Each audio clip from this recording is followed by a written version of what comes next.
Your style and your flavor make the city rock. They must say the season come out with a bang. Coach Minzy, best round here. Remember that.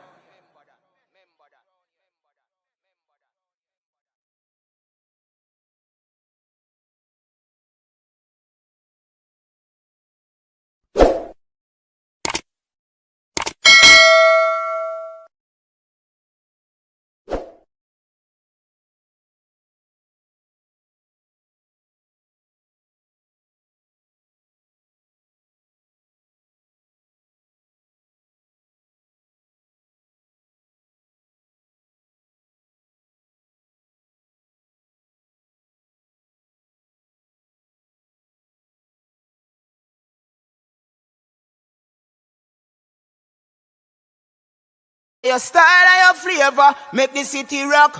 They must say the season come out with a bang. Coach Minzy, best round here. Remember that.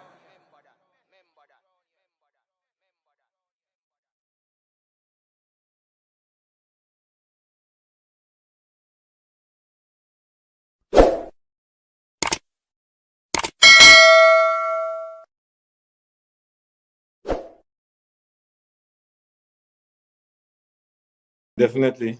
Good afternoon, all the viewers, listening and watching the number one program and YouTube. I've been watching some of the videos too. Very interested and informative, and stuff that you have to think, gives you an opportunity to think. So I'm happy to be here.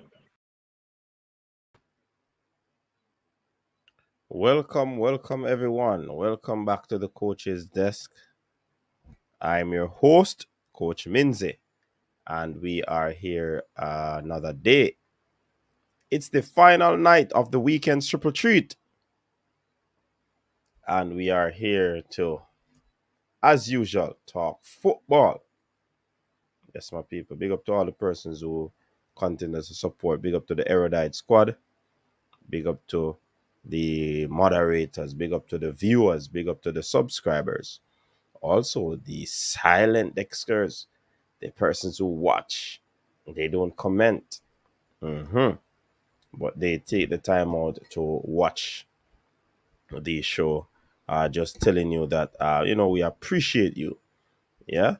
Big up to the Reggae Boyz forum, Kyle Wallace and the crew over there. Big up yourselves, and of course, we're here to talk Premier League, right?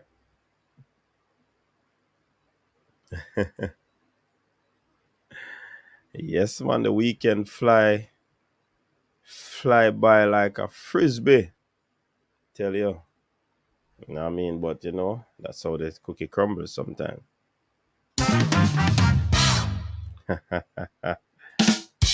All right.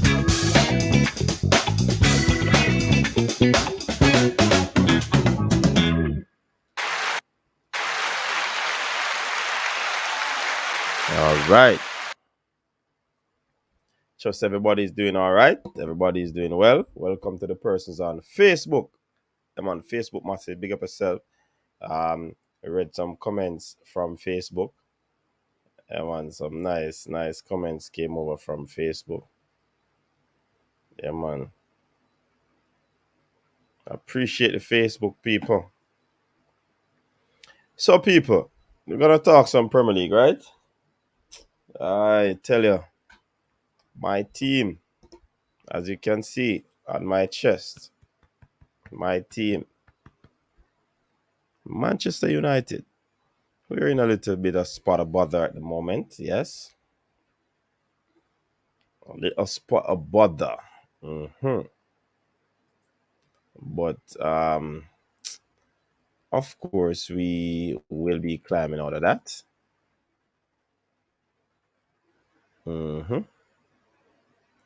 We will. No doubt about that. No doubt about that. So, people, as you know, we're I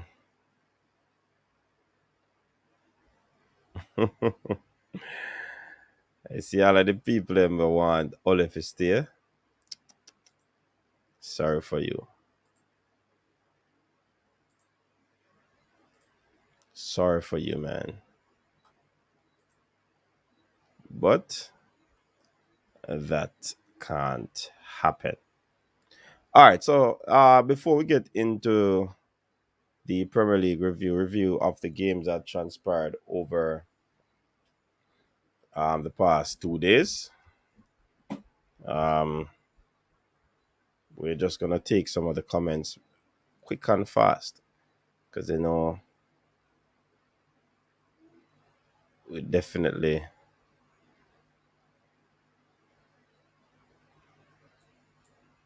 All right, so Simone Bogle is saying first, welcome to the show, Simone Bogle. Fresh God is here, comment moderator, manager, and capo. He's saying 100 to 1 move.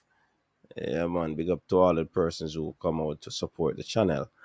Um, Andrew Nicholas Smith, big up yourself, welcome.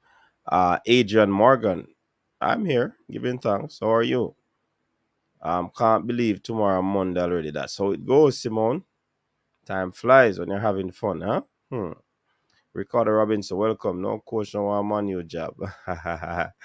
Certainly. A troll was Simeone. I think he was asked if he was told that he was linked to the Man U job, and the man said, "Is it April's Fool Day already?" So, why, Ricardo? It looks of a true. One done, big up yourself. Breaking news: PSG manager wants United job. Him better stay where him there. Him better stay where him there. No, you can't stay there. Pochettino can't stay. That's my humble opinion. All right, Nicholas Campbell, welcome. Until Carrick and Fletcher and the rest of the coaching staff leave, there will be no. Hey, let me make sure I put up that comment here. Now, this is one of the things I was going to talk about today in Nicholas Campbell. You're spot on. It's the same coaching staff. The only thing is the head coach, the manager is missing. And that is Ole Gunnar Solskjaer. He's the only one that is missing. But those gentlemen were the ones who were preparing the team, the Fletchers and the Carricks. So will they stay until the end of the season? Then it might be disastrous for us. I'm saying it loud and clear.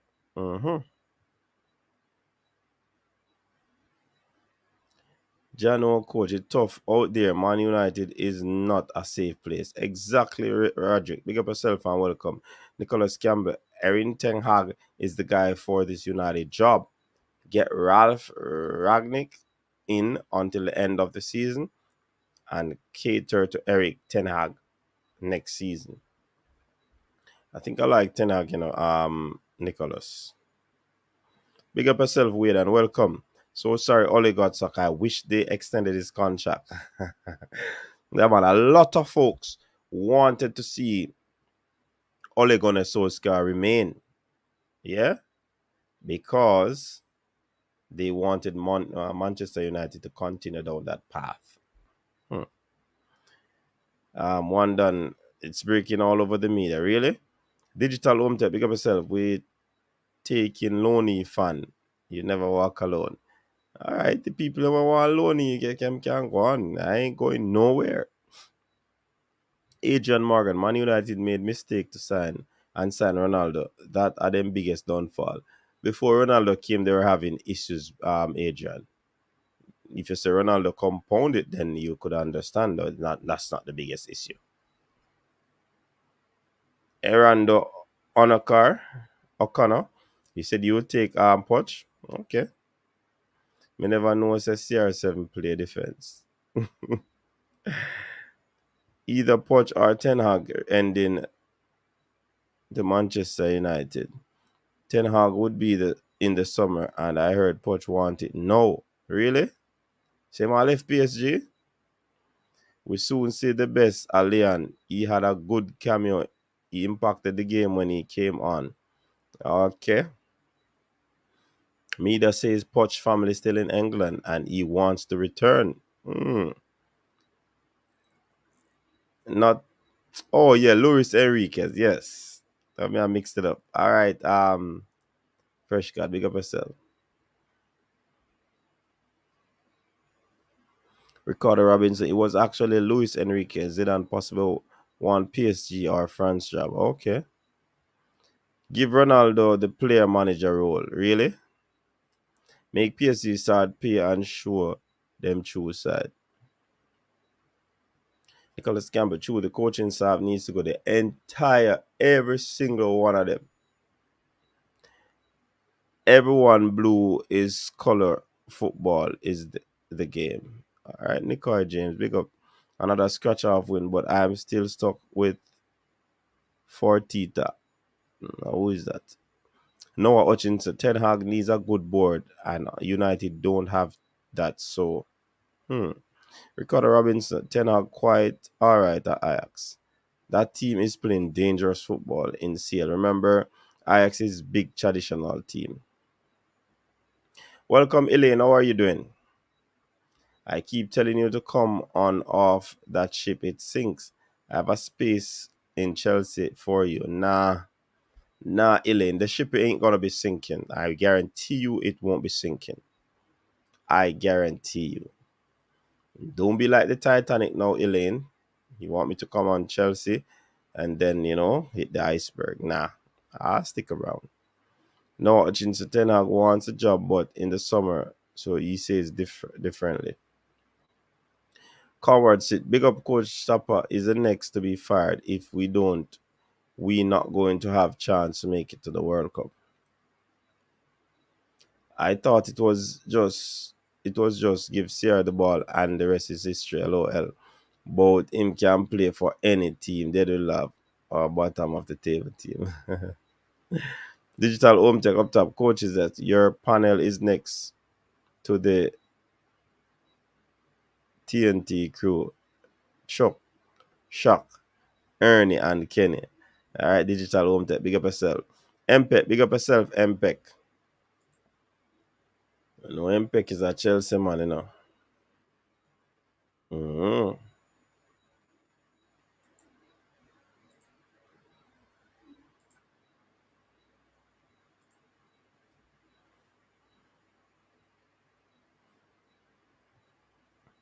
All right, Phelan also. We brought Phelan back from retirement in Australia to help Ole. Seriously? We need a complete revamp of the staff. That is why we didn't hire Conte because he wanted to bring his own. Oh. Our incompetent board let us down. Ole is at fault as well. But if football is not at the forefront of the club, we won't see a change. Yeah. It's all about making the Benjamins, huh? United turn into Inter Milan and AC Milan of EPL. The coaching staff needs to go. Carrick, McKenna, Phelan, they all need to go when our new manager come in with his coaching staff. Now is the right time for CR780 to come at him. Ten Hag is going to City after Pep. It's in the week works already. Really? You need to join the Chelsea supporters group. Hey, leave Elaine alone, MPEC. The staff is the same since Giggs, Uncle Mo, and Van Hall. Much hasn't changed. Coach, look at it this way. When CR7 did the Juventus, a three coach them change. Emmanuel, creative player. Emma just one good goal scorer. Shaquille Smith says City, City, City, City, City, City. Is it New York City? Laurent Blanc for interim. Okay. Yeah, man, we need a good interim coach right now. So we can put things together, put things into perspective, and deal with the matter. But right now, the team is in shambles. They are saying that the players need to take. Rooney came out swinging, saying that the players need to take the blame because they did not perform the way that they ought to. He was saying that when Mourinho was there, he demanded 100% from the players. Apparently,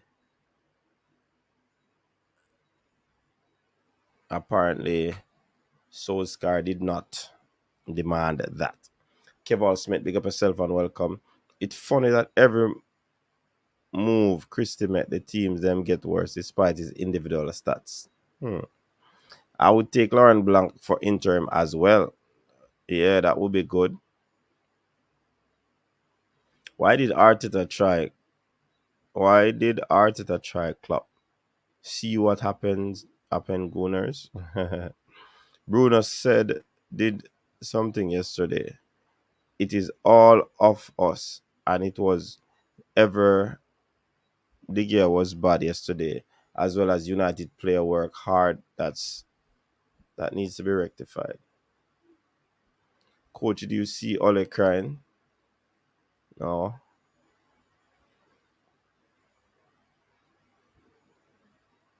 The Glazers and the board are running United like a show. I heard they are only there until a new coach come in. Carrick, McKenna, and Phelan. Okay. Preston Coke, how a man were no creative have 200 plus assists, third most in history. Preston Coke take on the Crystal haters. Ricky Chupa, big up yourself. No team is scared of Man U no more. That's true. Marlon Murray, Carrick is gonna go on an unbeaten run like Ole. Then the board gonna hire him. I hope not. The coaches that's still there is temporary until they find a replacement. The United board failed just as Ole. Club need to fire was out. That farewell video from Ole was pretty sad. Nearly cry, I can't lie. Old Dreadford. Chelsea will win the championship, I bet you. Kingston College and George's play better. Chelsea win Premier League, Liverpool second, and City third. I was given ideas for Manchester United. I support Liverpool. Okay. Dean Fraser, Ole never cry. For some years now, I hear United is back, and I know me can't see it. You seen their back. Nathaniel White, big up yourself and welcome. Coach, I want the panel to take a look on this player, Corey B. He's going to be a great player in a few years. Remember his name. He's now playing in Paris. That's Corey Bennett. Used to attend Wolmer's. Let me know if that's the same person, Elaine. All right, people, you know the golden rule, of course, you know you have to sanitize. So sanitize by hitting the thumbs up button, which we call the like button. Yes.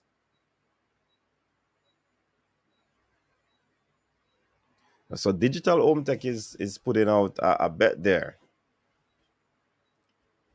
Chelsea won. No, Liverpool is gonna win. Chelsea second, West Ham third. Remember, West Ham lost yesterday. Now we finally get Ole get the sack, but it almost makes no sense because his coaches are still there. His coaches are still there. True, but you can't show it everybody. You have to have interim Nathaniel. Makes no sense because Ole repeatedly told us that he does not coach a team. That sounds very deja vu, Nathaniel.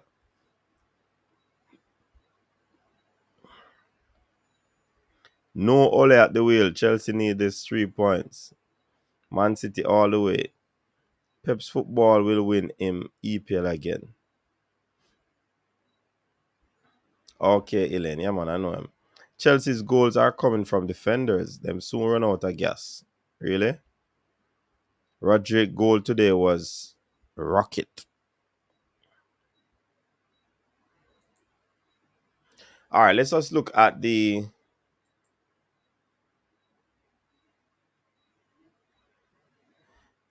games.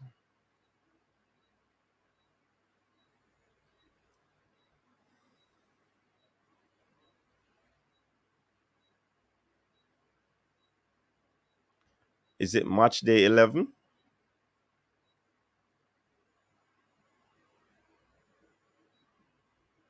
Or match day 12? So with 12 games gone, early leaders Chelsea. They played the early game and they cruised past Leicester City 3-0. They were actually at the King Power Stadium. So Antonio Rudiger, which is Dre Anyweather Uncle. Big up yourself, Dre, CEO of Chelsea. Then you have N'Golo Conte.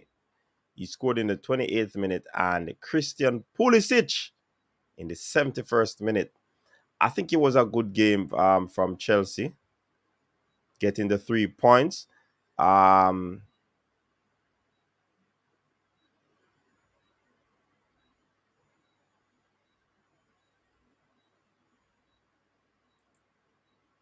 What you call it now? Good game. I think it was a solid 3 points for Chelsea. Chelsea is playing good football at the moment. They are one of the toughest teams right now. Mean defense.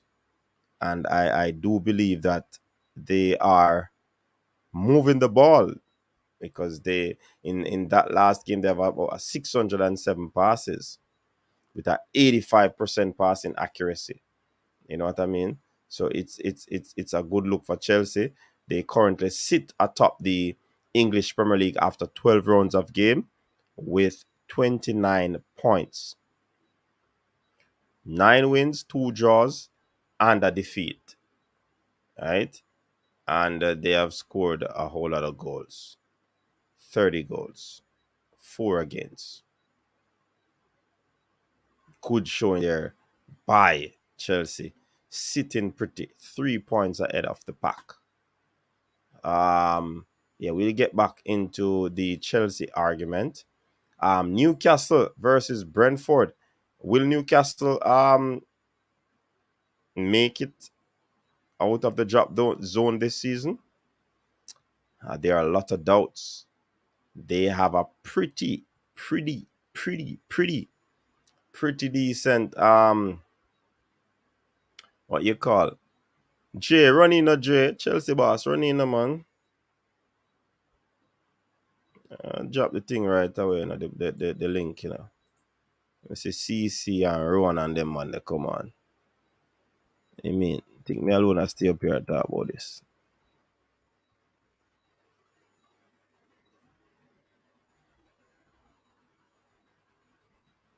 CC and Rowan, you know, jump in, man. Dre anyway though.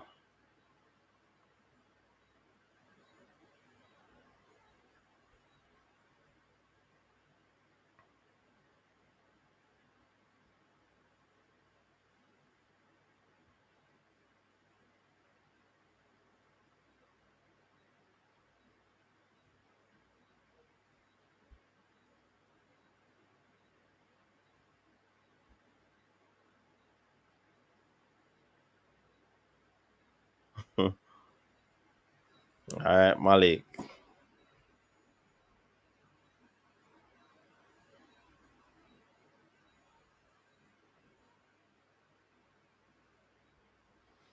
All right. So we have Brentford with Tony and Rico Henry scoring Jamal Lascelles own goal for Liverpool. Jamal Lascelles also scored for Newcastle. Joelinton, 39th minute. Alan St. Maximin, 75th minute.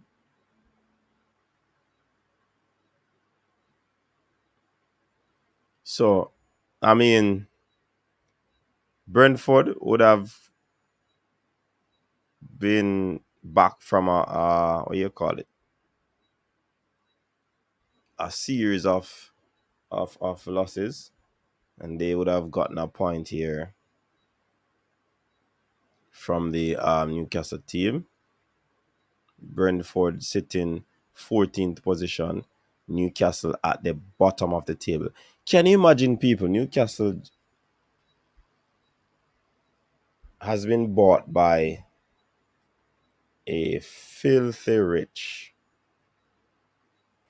individual or group of persons. Can you imagine they actually get relegated?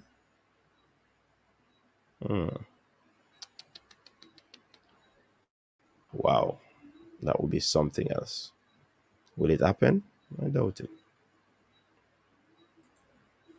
Doubt it. But Newcastle have a thing, Have a thing each time they come in the Premier League. Them like stay out. You understand? Look at Newcastle like stay out. All right. So then you have Burnley Crystal Palace. It was a goal scoring day for them. 3-3. Burnley 3. Those teams picking up a point. Not much to talk about these teams. They are not in the contention, but I think it's valuable points for them.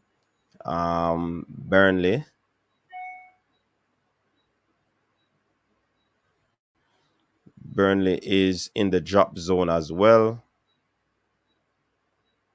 I think Crystal Palace is on 10th. So, yeah. Good point for Burnley. They would have wanted 3, but it did not work out.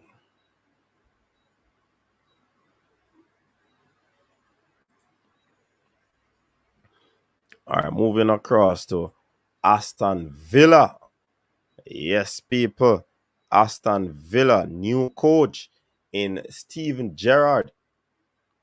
What say you people?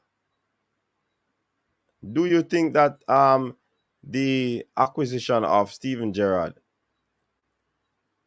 will actually allow Burnley? Stan, welcome, man. Bless up, coach. Bless up. How are you doing? I'm good, you? You should be celebrating this evening. I think the rest of the EPL is very unhappy that you guys made such a Exactly. rash decision. You need to be thoughtful about those decisions. The coach at least deserves the rest of the season so we all can get top 4. I mean, now you're trying to deny us what we are rightly entitled to. Yes, I know that. I know that you'll come with that.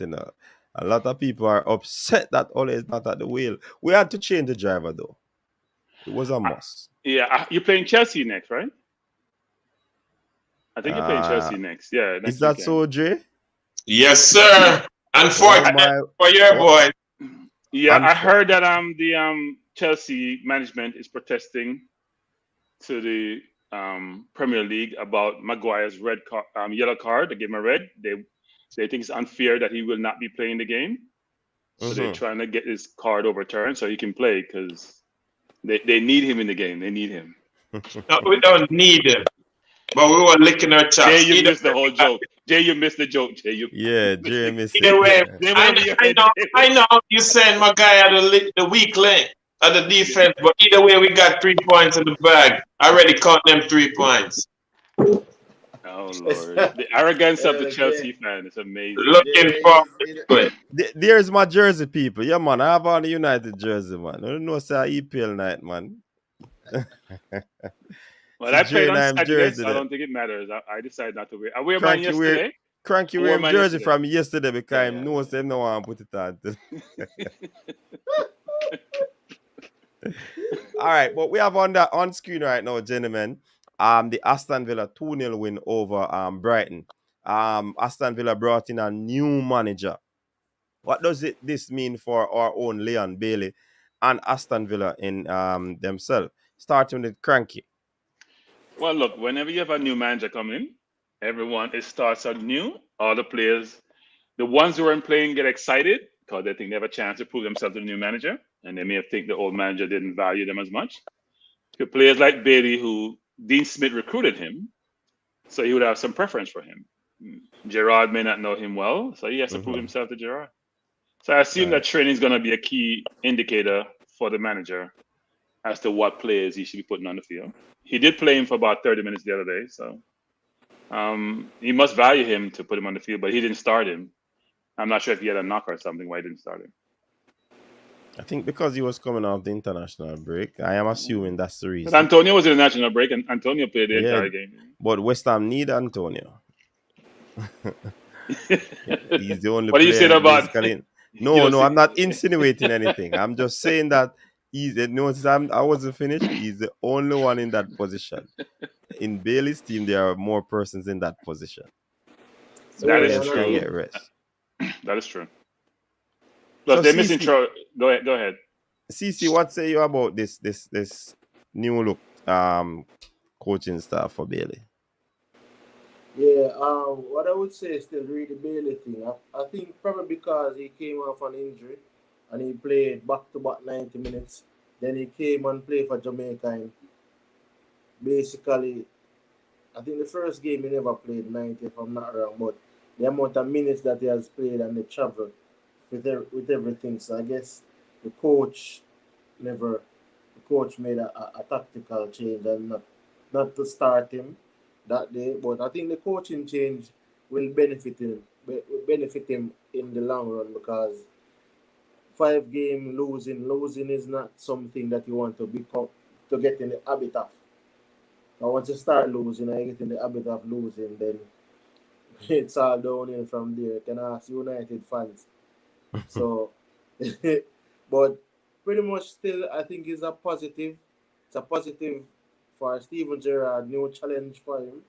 So far, them gone 3 points from his first game. So I think it's a positive challenge for him.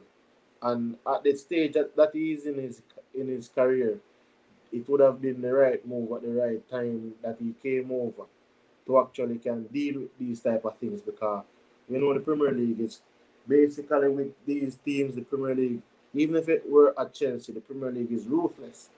So you might have a manager this week and then you don't have that manager a couple months later down the line. You might be in a team for 2 years and have 3 or 4 managers. So I mean change is the only thing that is constant. So it's pretty much to me a good change for him in terms of Dean Smith kind of run his course and I don't see where he was getting the best out of him.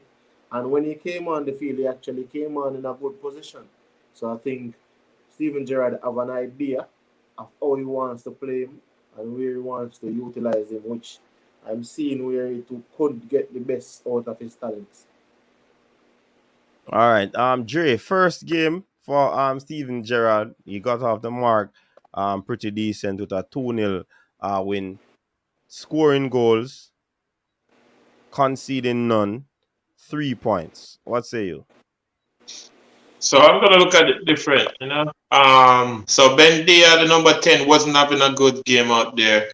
I believe Bailey will start the next game. Coming off the international break, the travel from Jamaica, not much training session that Gerrard get to look at him under. The game kind of changed in Aston Villa's favor once Bailey was on the park. About 5-10 minutes on the park, then things kind of turned for Aston Villa in their favor. Chances start getting created. Dangerous attacks. I saw Bailey playing on the right wing. Is that correct? It was on the right wing, right? Yeah, and I think that's his best position. Well, we may I'm not. see him No, I think. in the I think they had 2 up front actually. He replaced Insa. I think they're playing 2 up front. He was up there Okay. with Ollie Watkins. I don't think he was really playing wide. Well, Gerrard gonna get the best out of him, but remember that the coach that Gerrard replaced was the one who brought Bailey in. So it's just a recommendation of the coaching staff, maybe also why Bailey never started this first game. But we'll see what happens going forward. I believe Bailey will be starting the next game, though. Well, I hope he plays better with Aston Villa than he does with Jamaica. Because if he doesn't, he's gonna be on the bench. So let's hope he plays up to his potential. Do you think that Steven Gerrard will go for one of those the Jamaican over there, Kimar Roof, trying to get him to play for Villa? It would be a good thing for us on the national team too, if he was to come back to the Premier League, especially partnering a Jamaican teammate at the senior level. And I don't see that happening. West Ham or Aston Villa. I would like to see that. No, I don't see that happening. Villa's owners are American owners. They're very, very ambitious.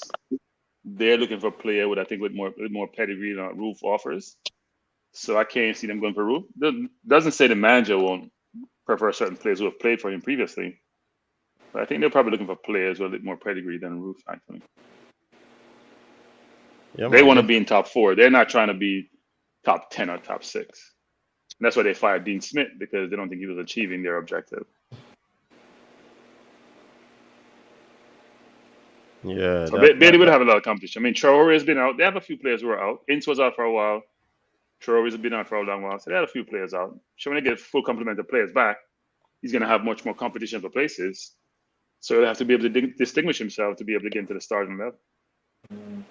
But I think why he was kind of struggling a bit is the whole Aston Villa team, I think, because when there is new, Ings is new, Bailey coming, it's like they had a new attacking force in the team, and all of them never played together a lot of minutes, because most of the time, when Bailey was fit, another player was injured. So the Brighton game, I think the team is coming back, because I see Aston Villa like finishing 10th or so in the league. So I think Bailey will get up to scratch, because I think he's a, how do we say now, a player that needs a bit of like a run of games to get his legs under. So I think if he gets this game, get a few more games, and then he'll come up to he'll get to a level that he's a Premier League player, a Premier League level player. Okay. All right. So I think we'll have. So do you think Aston Villa will stay up and be in a better position with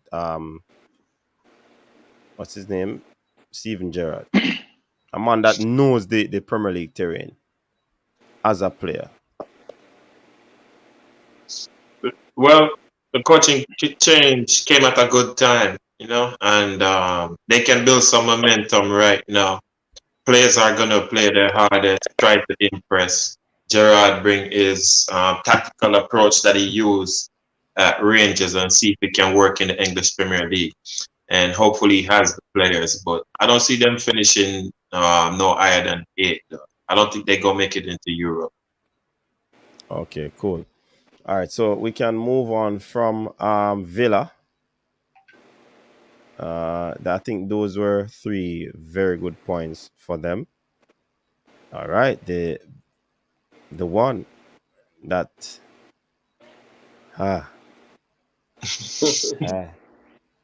Manchester United.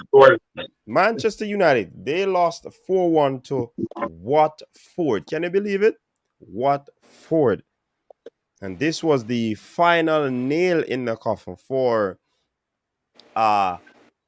United legend in Ole Gunnar Solskjaer. They pulled the plug because he was on the ventilation machine. They pulled the plug from him. They said that they will not have it no more. So that's the thing. So CC, what do you think of this 4-1 loss for United?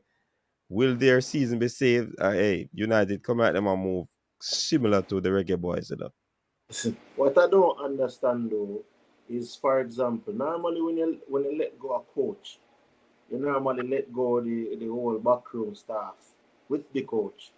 But in United's case, I think a lot of persons are there who have played for United or have some, what would I say, affiliation to United. For example, Michael Carrick, because Carrick is the only person that was let go, from what I'm hearing and what I've read, is Ole Gunnar Solskjaer. So the head coach is the only one that they have let go. So it's pretty much the same team if that's there right now, minus Ole. So is it that Ole was the only one that was doing something wrong? But I think the change was needed for Manu. If you look at it, a lot of teams are making changes. This Watford team that beat Manu had made a change and brought in Claudio Ranieri. when they realized that things weren't going well for them. So they brought in Claudio Ranieri, and he has gotten some good results so far. So the caliber team that I see Manu have, on any given day they can score 3-4 goals on a team because of their attacking prowess. But their defensive problems is what is causing most issues. They are too they are too easily broken down. Any team that is playing against them right now, Manu has faced 86 shots in the last 3 games or so. That's the most shots City has faced. Like 70 prior to today, City have faced 72 shots the entire season for the last 11 games. So it just goes to show you the difference between a team that is competing for the league and the difference between a team that is struggling. So I think with a better coach, with the likes of a Varane and those guys, Manu don't have like the worst defenders in the Premier League. So I think their season can be saved, salvaged, but the top four is kind of. I think the top four is gonna be difficult. A new manager comes in, I think they can get like in the top six, but to get a run at the top four, it will be difficult in terms of their form that they're on, and I don't see where a new manager would change that for them, but it would change like if he could fix the defense and get them to be stabilized. That's the only thing I can really say. Because Maguire, and we have seen it now, Maguire don't really cut it. It's like me I feel one day if the man is a Premier League defender, or it's like as people would say, other persons have said, it's the great ice. You But watch the when he show, plays for Money England, Ice, he does pretty well, CC. pretty well against like the game the other day, San Sweden Marino and them team is there. San Marino and some San Marino ranks last in the FIFA rankings, last. So I'm not sure about though, but to me, Manu has a very good squad. Very, very good squad. A squad that should be competing for a top four. So making this decision now, it might be late in the sense that they should have made it prior to the international break, but I think it's a good decision. It just boggles the mind. Why is it that Ole was the only one that they removed and kept Carrick and Phelan and those guys? Yeah, but CC, this could be a possible answer because when you look at it, they can't throw away the entire coaching staff. They probably save the backroom staff for the interim Or the position, interim. right? Until they would have found another interim coach. Then the interim coach probably will bring in his team and they work it from there and so forth. So I don't think they will be there even when a new coach comes in. Probably So, what coach, yeah. so looking at the score line, the last to Watford. Watford was 18th in the standings and lost 4 of the last 5 games. And when you're going to lose to Watford, and then after the game, allegedly, players were in the locker room in tears too of frustration. This change should have been made a long time ago. Man United finished 3rd last season, and they went out and spent some money and bring in some big players that you would think definitely improve the team performance. And once you see that's not working, then you should have been pulled the plug. There was a delay, hanging on. It's like what's going on with the Reggae Boyz right now. You have like 3 bad losses, then you come and have a victory. It's like you take a couple steps forward and then you take 3 steps backward. So, it's inconsistency, and then with the attacking prowess that this team possess, it's one of the top attacks in the EPL on paper. The coach just couldn't get it right. So I believe that the coaching change should have been made a long time ago. But regardless, just want to big up all the Chelsea fans in the chat. Champions of Europe, English Premier League, blue. Right. My point on Chelsea fans is how come fans. So that's all I'll say about Chelsea fans. Gerrard, Kevin, big Just up. come fans. Just come Chevron, big fans. up. CC, big up. We are here every night Just consistently come talking fans. up. Just come. Just come Victory, fans. losses, we're still here, coach, from day one. We're Yeah, there. for real. So wait, say, which manager you think would have fit United right now? All I know right, so if you look we're at not my fret, video, if you look at my video that I dropped today, I named some managers that are in contention. For those who haven't seen it yet, go check it out. I don't think the United fans are gonna watch it though, but I saw it go still. But go check it out just for support Dre. So I believe I hear the consistent names: Zidane, Brendan Rodgers, and the guy at Ajax. Ten Hag. Everton. None of those will be the manager. So those are three consistent names. Then no, people expect Pochettino supposed to leave his job at PSG to and come return to. coach 8th place Manchester United. So would you want I to be think he coaching? would, you know. Would you want to be I think coaching he would, you know. Mbappe, Neymar, Man, and I think he Messi? would. You want that I think headache? he would, though. I think he You would. think he'll Why come to not? United? I think he Yeah, would. I think he'll come. I think he'll come. Because But look, honestly, I don't rate him, you know. Remember, you know. Yeah, but I think the weight of coaching. Remember, when you're coaching Neymar, you know, you have to be managing his entourage. So it's not Neymar is the only person you're managing. No, you have to manage Neymar's entourage. You have to play the level of responsibility. Look at Thomas Tuchel.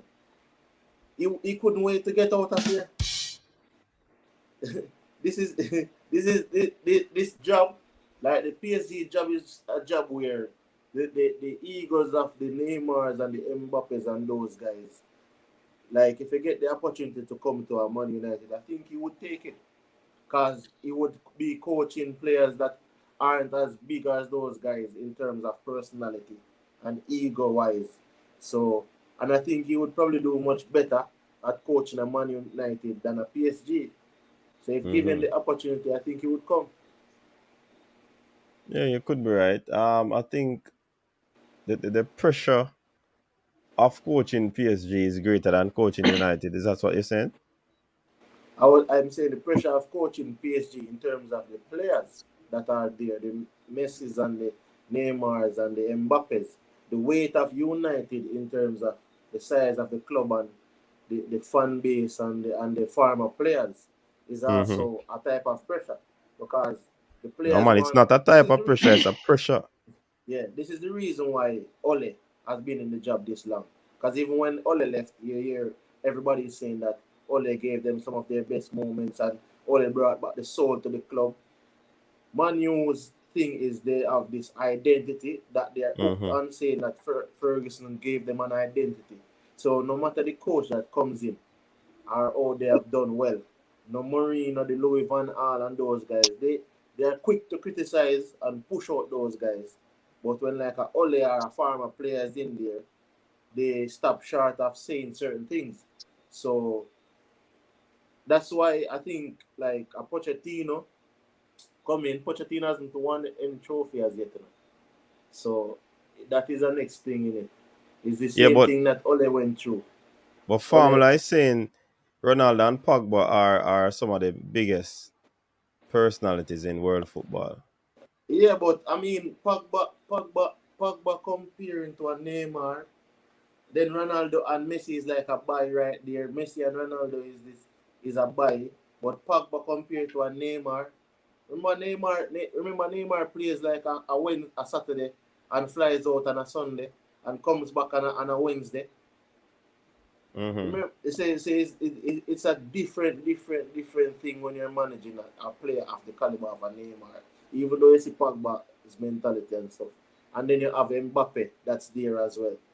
So, I mean, what Formula is saying might be true in terms of Ronaldo and Messi on a certain level, but Neymar and Mbappe is a whole different ball game. So I think player-wise, it's a bigger pressure than coaching United. You think you think Pochettino will gain the respect of these players? Don't you think they need a decorated coach to come in and gain some respect in the locker room? More decorated than Pochettino. I think that the same thing that happened to Southgate, I think Yes, the Jerry. players look at him as a peer and an equal and a player coach coming to the system and not earning the Man U head coaching gig. Mm-hmm. So I do think it's a much bigger job, not bigger, a more difficult job coaching PSG than Man U for a number of different reasons. As CC alluded to, it's hard, and Poch actually alluded to this around the entourage he has to manage. He has to be a psychologist, a coach, a manager, a priest, for Christ's sake, in trying to manage those players because they're so difficult to manage and they have this perception about themselves in terms of, I'm putting my term, God gifted football, and so you have to indulge them. Poch would do better at Man U for a number of reasons. One is he's made his name in the Premier League. He did really well at Southampton. Then he went to Spurs. He took them to the Champions League final. I think he also took them to a number of semifinals in the cup game. So he's built. I mean, I'm sure Tottenham. I've heard this in different quarters. Regret that they fired him. Obviously, Levy got a little bit impatient in terms of the need to get Spurs a trophy. But I do think that he would do well at Man U. Man U pieces don't fit together well. You can have a bunch of players, just like you see Messi struggling with PSG. A bunch of players who have ability, who have names, but where's the chemistry in the team? Is everyone connected as a unit? Do you have the authority like a Pep or a Klopp to people have to bend to your will versus vice versa? Pogba doesn't have the same name as Messi or Neymar, frankly. Ronaldo is a different kettle of fish. He doesn't run back at all. He walks out the game, but he scores and he gets away with it. I think for some coaches, Conte wouldn't fit with him because he wouldn't have that at all. Everybody has to chip in and contribute to the workload. So, but I do think they would try to pursue Poch. My understanding is that Ferguson wants him, and Ferguson still have say in the club. We'll see if PSG let him go. But I think Poch is probably getting a little bit frustrated with PSG, given what he has to put up with. Mbappe is going to leave next year. Messi may go back to Barca, frankly, even though they still can't pay him. And Neymar is Neymar, who has an entourage probably as big as the team. So it'll be tough for Poch to stay there.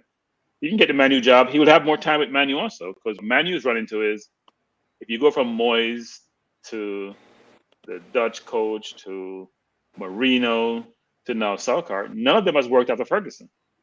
So you have to have some continuity and some stability in the club. So you'd have to put in a coach with some pedigree, have them give him a 4 or 5 year contract, and give him the resources so he can move the team forward. You asked the question earlier, Coach, about Villa, for example, and the players' view of the new coach or what would it work for him. If you're Van de Beek, if you're Bailly, if you are Lingard, you're thinking, of course I want a new manager because I didn't get an opportunity under the old manager, and hopefully be a clean slate. If you're Lingard, you believe that you did really well at West Ham. You should play instead of Fernandez. He's done well, but he doesn't show up in big games. So you would want a new manager who will have a clean slate to start out with. But the thing about it, Van der Beek didn't start, but he came on and scored. We all know he's a good player, right? He played in the Champions League for Ajax. He played really, really well. He hasn't got a chance to play that much because he doesn't really fit, right? He's not a CM, a true CM, given how they want to play. And he can't get the 10 slot. So where do you fit him in? You can take a risk and play him beside Fredo McTominay, but I'm not sure Solskjaer wanted to play that way. He wanted to shore up the defense because he may not trust his 2 center half. So that doesn't leave much room for Van de Beek to play. So next coach may have a different system, and he may fit into the system. Yeah, definitely. But what I think Ferguson is the main reason why Ole stayed so long, because he begged for Ole the last time. No, all he had credit in the bank, right? When you're a legend of the club, it's hard for you to fire him. Yeah, I mean, Neville didn't criticize him. Roy Keane, who's brutal, didn't criticize him. Mm-hmm. They all were very soft in their criticism, as CC said. They tread very lightly. Because I keep saying this, and we have this with the Jamaica team too, which is some people have credibility in the bank, they can't do anything wrong no matter how bad they do. Same thing with Ali. I mean, Neville and Keane are some of the most brutal commentators and pundits out there when it comes to players and or managers. And yet, I didn't hear any of them said Ali should be fired. The only one that came out is Ferdinand later on in Ali's tenure and said they should think about changing the manager. Mm-hmm. But I didn't hear Paul Scholes. I didn't hear Roy Keane. I didn't hear Gary Neville saying that. They weren't So pushing the button. the trend continues, Cranky.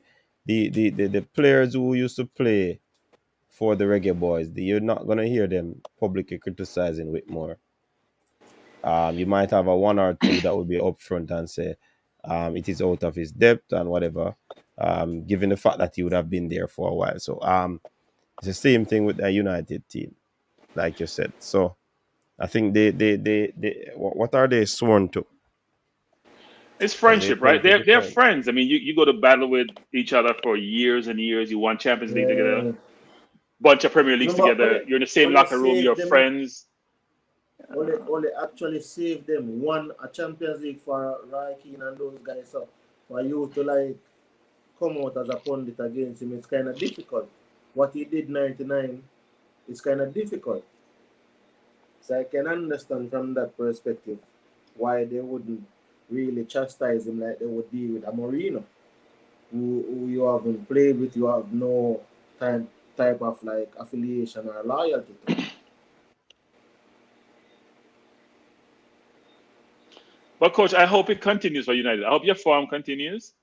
I hope your results No, continues. We have no problem with how you're doing. I think you're doing well, and I hope it continues. I know you'd say something like that, especially that team. But we soon get to them, you know. What team? So yeah, man, we soon get to them. Don't worry yourself. Wolves versus West Ham. Wolves are sitting sixth in the competition right now. West Ham are still up there in fourth position. What are your thoughts on this game? Mikel Antonio coming back from international duty after scoring 2 stunning goals. You think he would have run out of goals? I think you showed stats yesterday. He turned the ball over 17 times. Mm-hmm. Not a ton of touches. I think he still had jet lag. It appears, even though he flew private jet back actually.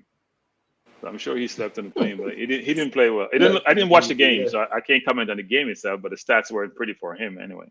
Mm-hmm, mm-hmm. What say you, Jay?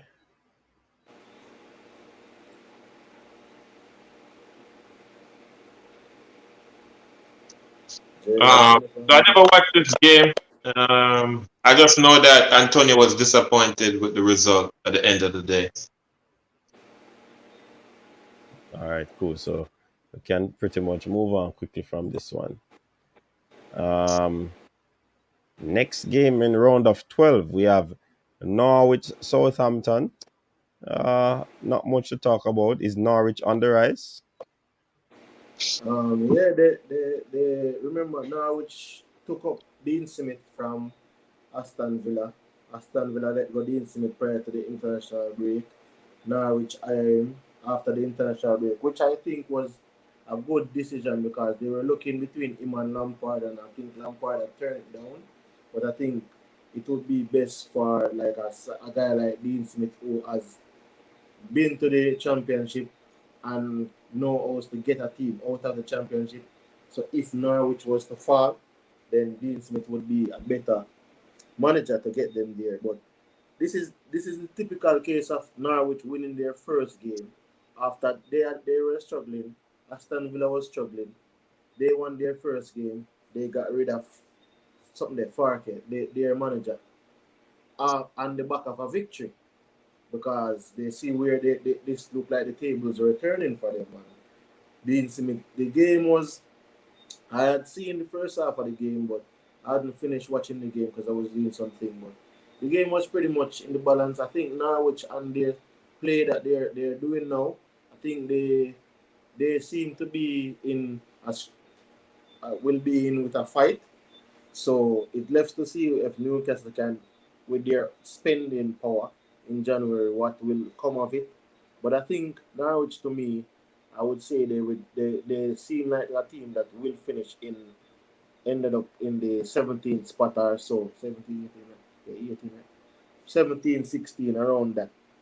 But them look okay. Them look like them turn a page and like things are going to go on for them. So them look like them turn a page still. So you think that they won't be relegated?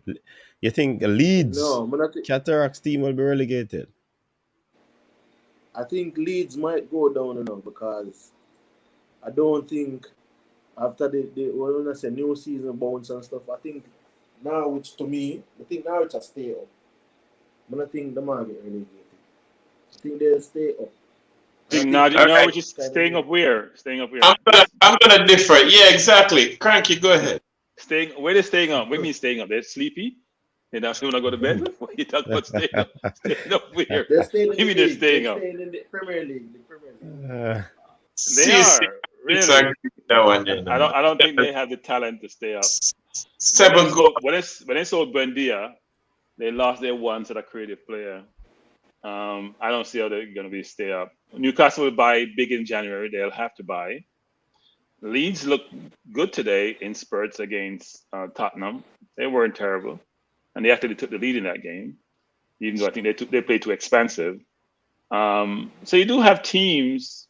Burnley's always going to be around there. They probably stay up because they play old style football and they always seem to get results. But I don't see how Norwich stay up. They have to be in the bottom three. I just don't see how they do it. It's not impossible. You know what? Norwich staying up is like us trying to make the World Cup. It's a good analogy. I don't know how CT come up with that. I think they got the best manager though, in terms of hiring. Yeah, but he probably went in. He got a 2.5-year contract, right? He probably went in with a view.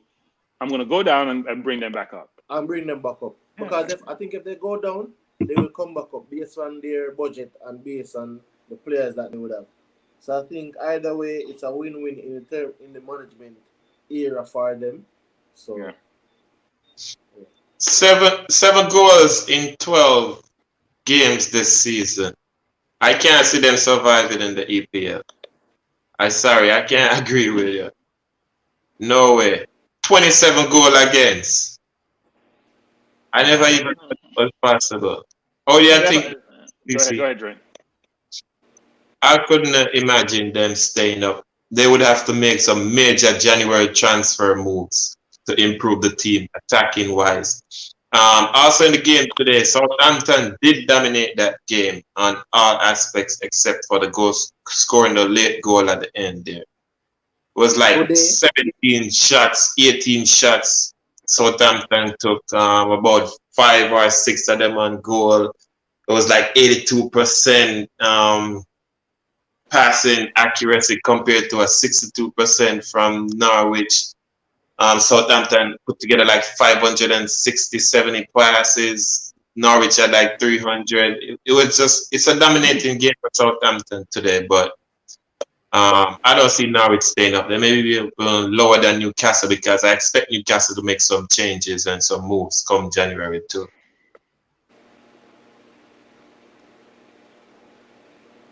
It's going to be interesting.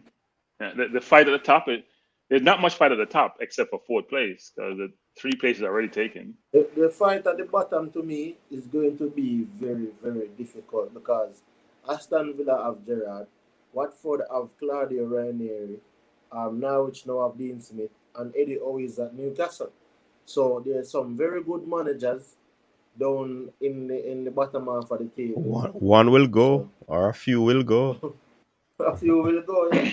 I think maybe Steven Gerrard being new to the battlefield, he will have to learn on the fly fast because the whole relegation battle is something that is serious. But I think even if Norwich goes down, they made the right call in hiring Dean Smith.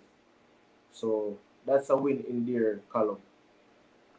But it must be good to have a job, get fired, and get a nice job the next day. I mean, making as much money or more money. Not a bad way to be. All right, the final game that was played yesterday, the mighty Liverpool, one of the title favorites, They Cranky dismantled has to play Cranky's team. side. They blanked them with goals from Sadio Mane, 39th minute. Diego Jota, 52nd minute. Mohamed Salah seemed to can't stop scoring, 73rd minute. And Takumi Minimino, 77th His minute. first touch. Cranky, What speak. Cranky? Speak! And we're in fifth position. Just in case you didn't know, we're in fifth position. Just in case you didn't realize that. We're above Man U, we're above Villa, we're above all those teams. By the way, 2 months ago, we're in last place, no points, 9 goals against, right? Looking nowhere. What, 2 months in, we're in fifth position, sitting really, really well. We took a time off yesterday. We enjoyed the Time break off. international break. We came back a little bit lackadaisical. And we played a very good team who's going to be the top 3. We're not worried about Chelsea, Liverpool, and Man City. We're not going to be able to beat those teams, not for the next 2 years. But we're in good spot. We're in fifth place. We're trying to pass West Ham. Not that far away. So if we might as well get 4, get out of our system. So the coach can go back and say, you know what? This is unacceptable. We have to button up. We got to be complacent, given how well we're doing. And we're going to change the mindset and start again next week. So we're not worried about it. It was a drubbing. It was not a good look. And the goals, the first couple of, well, it wasn't even about the goals anyway because we were dominated. We were like Jamaica. We couldn't keep the ball. At what point it was 70% Liverpool ball possession versus our 30%. It's like Jamaica. It's like we were Jamaica for a day. Cranky. Yeah. I heard Ryan said it. Ryan said he was telling his Arsenal brethren that, listen to me, Arsenal not playing no team, them just a scrape and I get some victory. Now you buck up in a Liverpool. Listen to me. Is that a true statement to make that they weren't playing anybody? Because you were on a pretty decent stretch, you know. We were 8 unbeaten, but I always say this, coach, people look at outcome a lot of times and results. Look at performance. We're poor against Brighton, barely scraped through against Crystal Palace and get a draw. Leicester dominate our second half. What on, Cranky? Are you saying that performance outweigh results? Because performance is sustainable, results may not be. So if you have sustainable performance, at some point, you'll get the outcome. If you're poor and you're just getting lucky and you're winning here and there, Chelsea is sustainable. Man City is sustainable. Liverpool is sustainable. West Ham is sustainable. Ours wasn't. And our fans got carried away because they didn't realize that, you know what, we shouldn't be dominated by Crystal Palace in terms of possession or possibly outcome. And so it's a good look. I mean, but Cranky, was your performance sustainable as well, or good performance? No, we need some better players. We don't have a center forward. We don't have a center forward. And Saka is not playing well. And everybody, I keep saying Saka should be benched. I get a lot of grief about how young he is. He scored 1 goal in 12 games. You can't play my team scoring 1 goal in 12 games. So you're still in trouble then? No, we're not in trouble. No, we're not in trouble. What we are is, if we have aspiration for top 4, we have to get better and we have to play better. But you see, go ahead, CC. That is precisely it, Cranky. I think, because I hear a lot of persons, even some persons were saying that Chelsea now boss youth and this and that. But I'm saying that if the youth it doesn't rise to the top of like being the crop, rise to, like become the cream of the crop, then what's the purpose of pushing them in a title challenging team?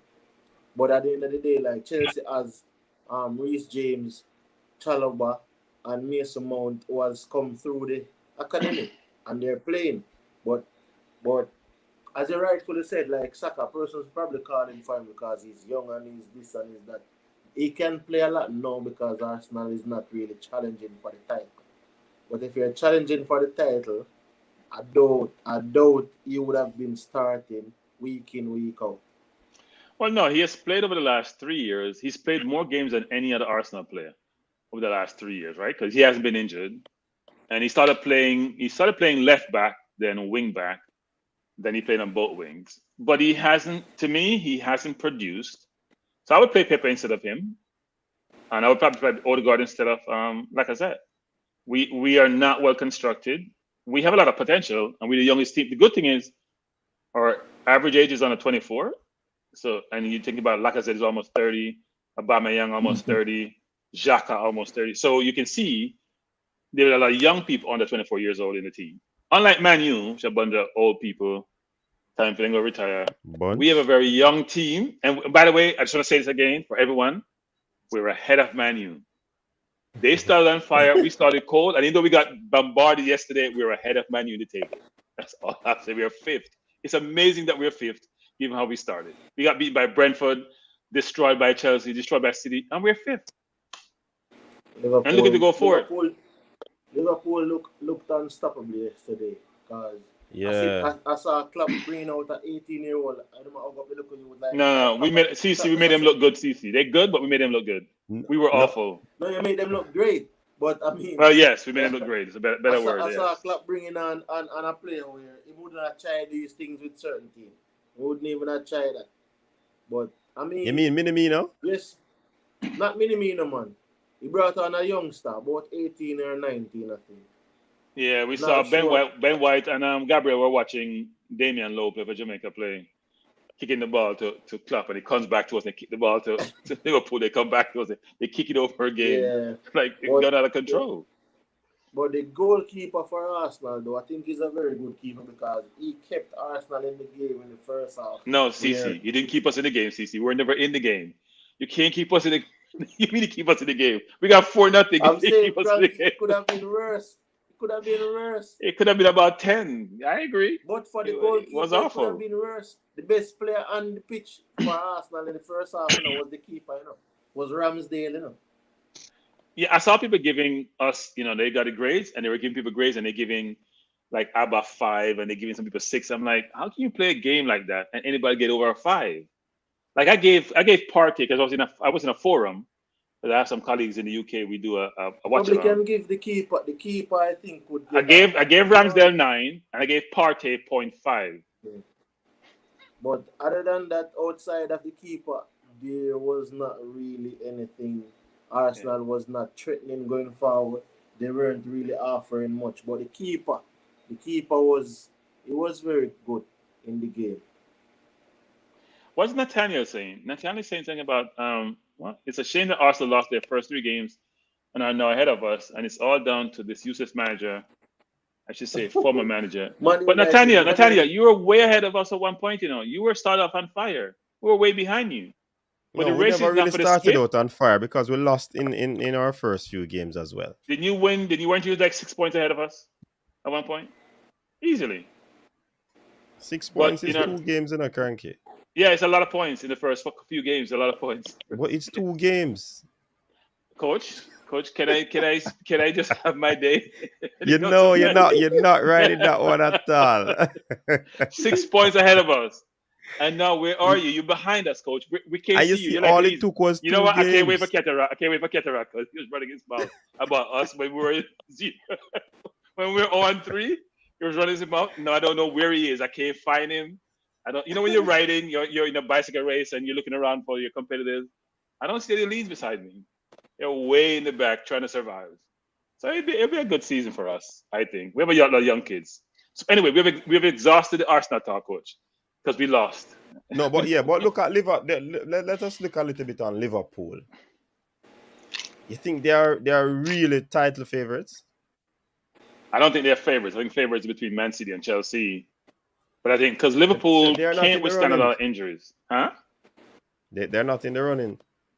They are in the running. I think those 3 are in the running. But I would make them favorites. I think, to me, City is always going to be the favorite, given the litany of talent that they have, given the number of people they have. They have 2 teams, basically. No other team has 2 teams. Chelsea has a number of good players, and they're experimenting and still getting results. But Liverpool has some of the same players, basically. City's issue might end up being the same thing that we probably. But I think City's issue might end up being that they don't have a centre forward per se or a striker like an Aguero and those guys to give them at least 15, 16 goals. But then again, it might be that because, for example, at Chelsea, everybody is scoring. Everybody is scoring, so it's like they can get a goal from anyone on any given Sunday. So I think, as Cranky rightfully said, Chelsea and City is basically the title challengers this season. But if you slip up, a Liverpool might come and capitalize. The standard of the league now is though that you can't slip up in the small games because the Man Cities and the Liverpools not going to lose against the smaller teams like that. So that's really it. And Chelsea has been putting away the So, small coach, why you teams had to post for that, coach? better or worse. Coach, you have to post that to coach. We move on from Arsenal, coach. I don't know why you have to post that.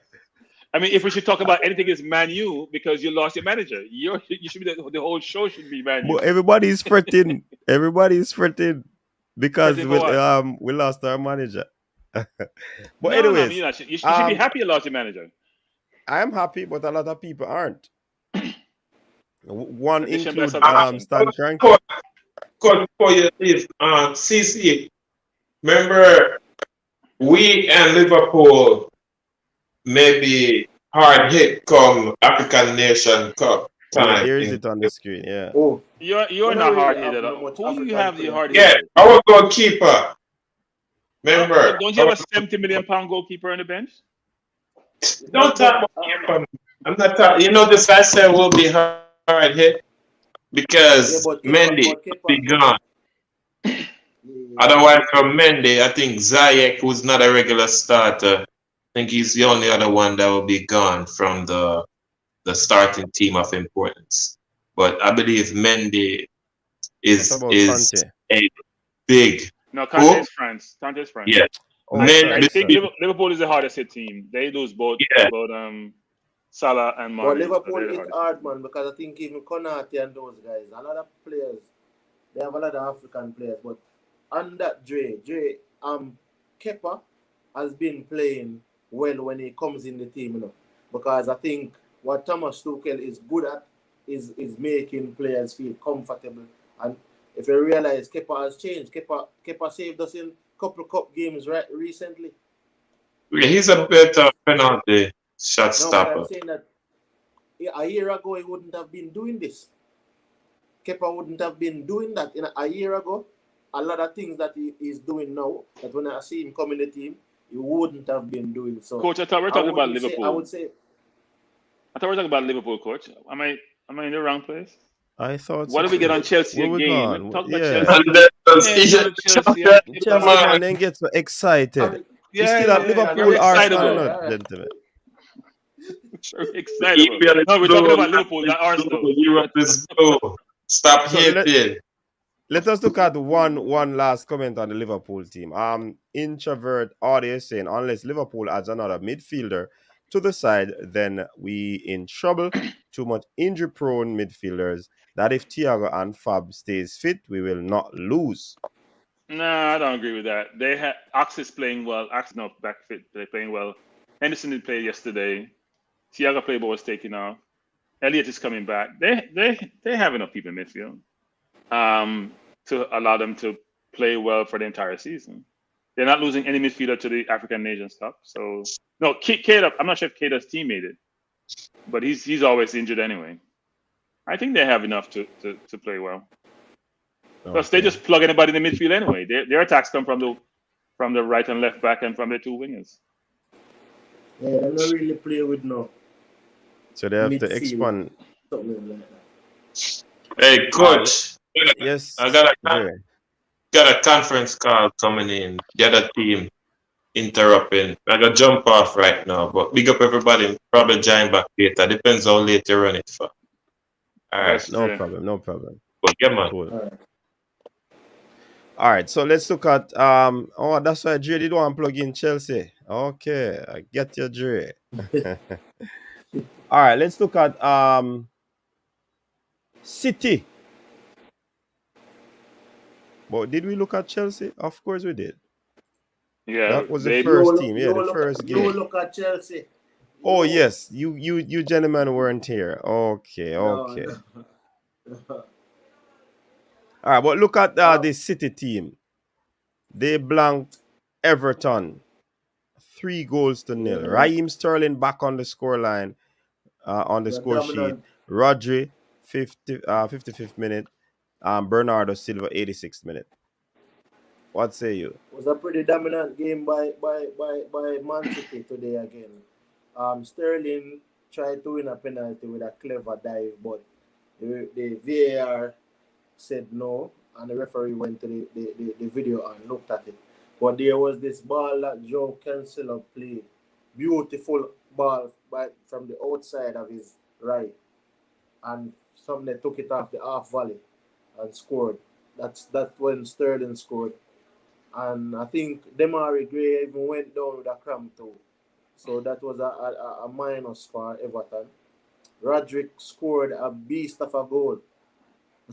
That goal, it seems as if Rodri had all his pent-up anger in it. And I think Bernardo Silva was, the little magician in and around the field, doing his thing. And he got rewarded in the end, scoring a goal. But it was pretty much Man City all day, every day. So it was like a matter of when and not if, in terms of how Man City was dominating the game. Everton was totally out of the game from, like, they probably was in the game for the first 2 minutes or so, and then after that it was just Man City. Everton is like Man U in a sense, Everton has spent over the last 5 or 6 years about $500 million, and they have nothing to show for it. £500 million, which dollars? They can't show me one player on their team. Maybe Richarlison. You can say, you know what? We can look forward to him and him producing going forward. That they paid a lot of money for. Calvert-Lewin was out. Davis was out. The Corey's out. Gray got injured. They didn't have a lot of their players today. They probably missing about 5 or 6 players, frankly. I think Holgate got a red card the last game, so they're missing a lot of players. But City has always been dominant, right? I mean, that pass by Cancelo today was special to Sterling, outside of his right foot, split the defense. That's what we're talking about, defense, penetrating passes. But no, City, they do need a center forward, though. I do think that when they get to play the more elite teams, they'll struggle. Because you may dominate possession, but you got to put the ball in the net. And they will also be, sometimes when you're playing and you're dominant against the smaller teams, you get a little bit complacent. And you don't realize that when you play the better teams, you need that cutting edge. If you don't have it up front, then you're going to struggle. So they haven't won the Champions League, and look how well they've been playing and dominate the Premier League. Still haven't gotten over the line yet.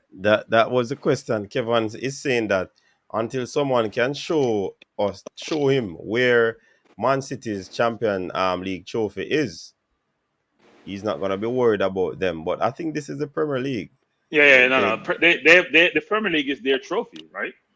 Mm-hmm. They have won it more times in the last 10 years than any other team. So one can't say that if we're talking about the Premier League, that's the primary competition most teams focus on. Is apart from PSG, frankly, is the league that they play in, and then Champions League come next. And Real Madrid. And probably, well, I think Real want to win La Liga, actually. Barcelona just stops them a lot of time from doing so. Huh? Yeah, I think Man City's objective right now is probably trying to win the Champions League. They do want to win the Champions League. The league, though, they're always a challenge. Like, remember, this is the thing I think a lot of persons not realizing. That's why I said, like, Pep, this team is in Pep's image, basically.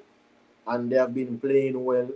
Like, Pep just replug some players. Right today, for example, De Bruyne was out, and I think a couple other players.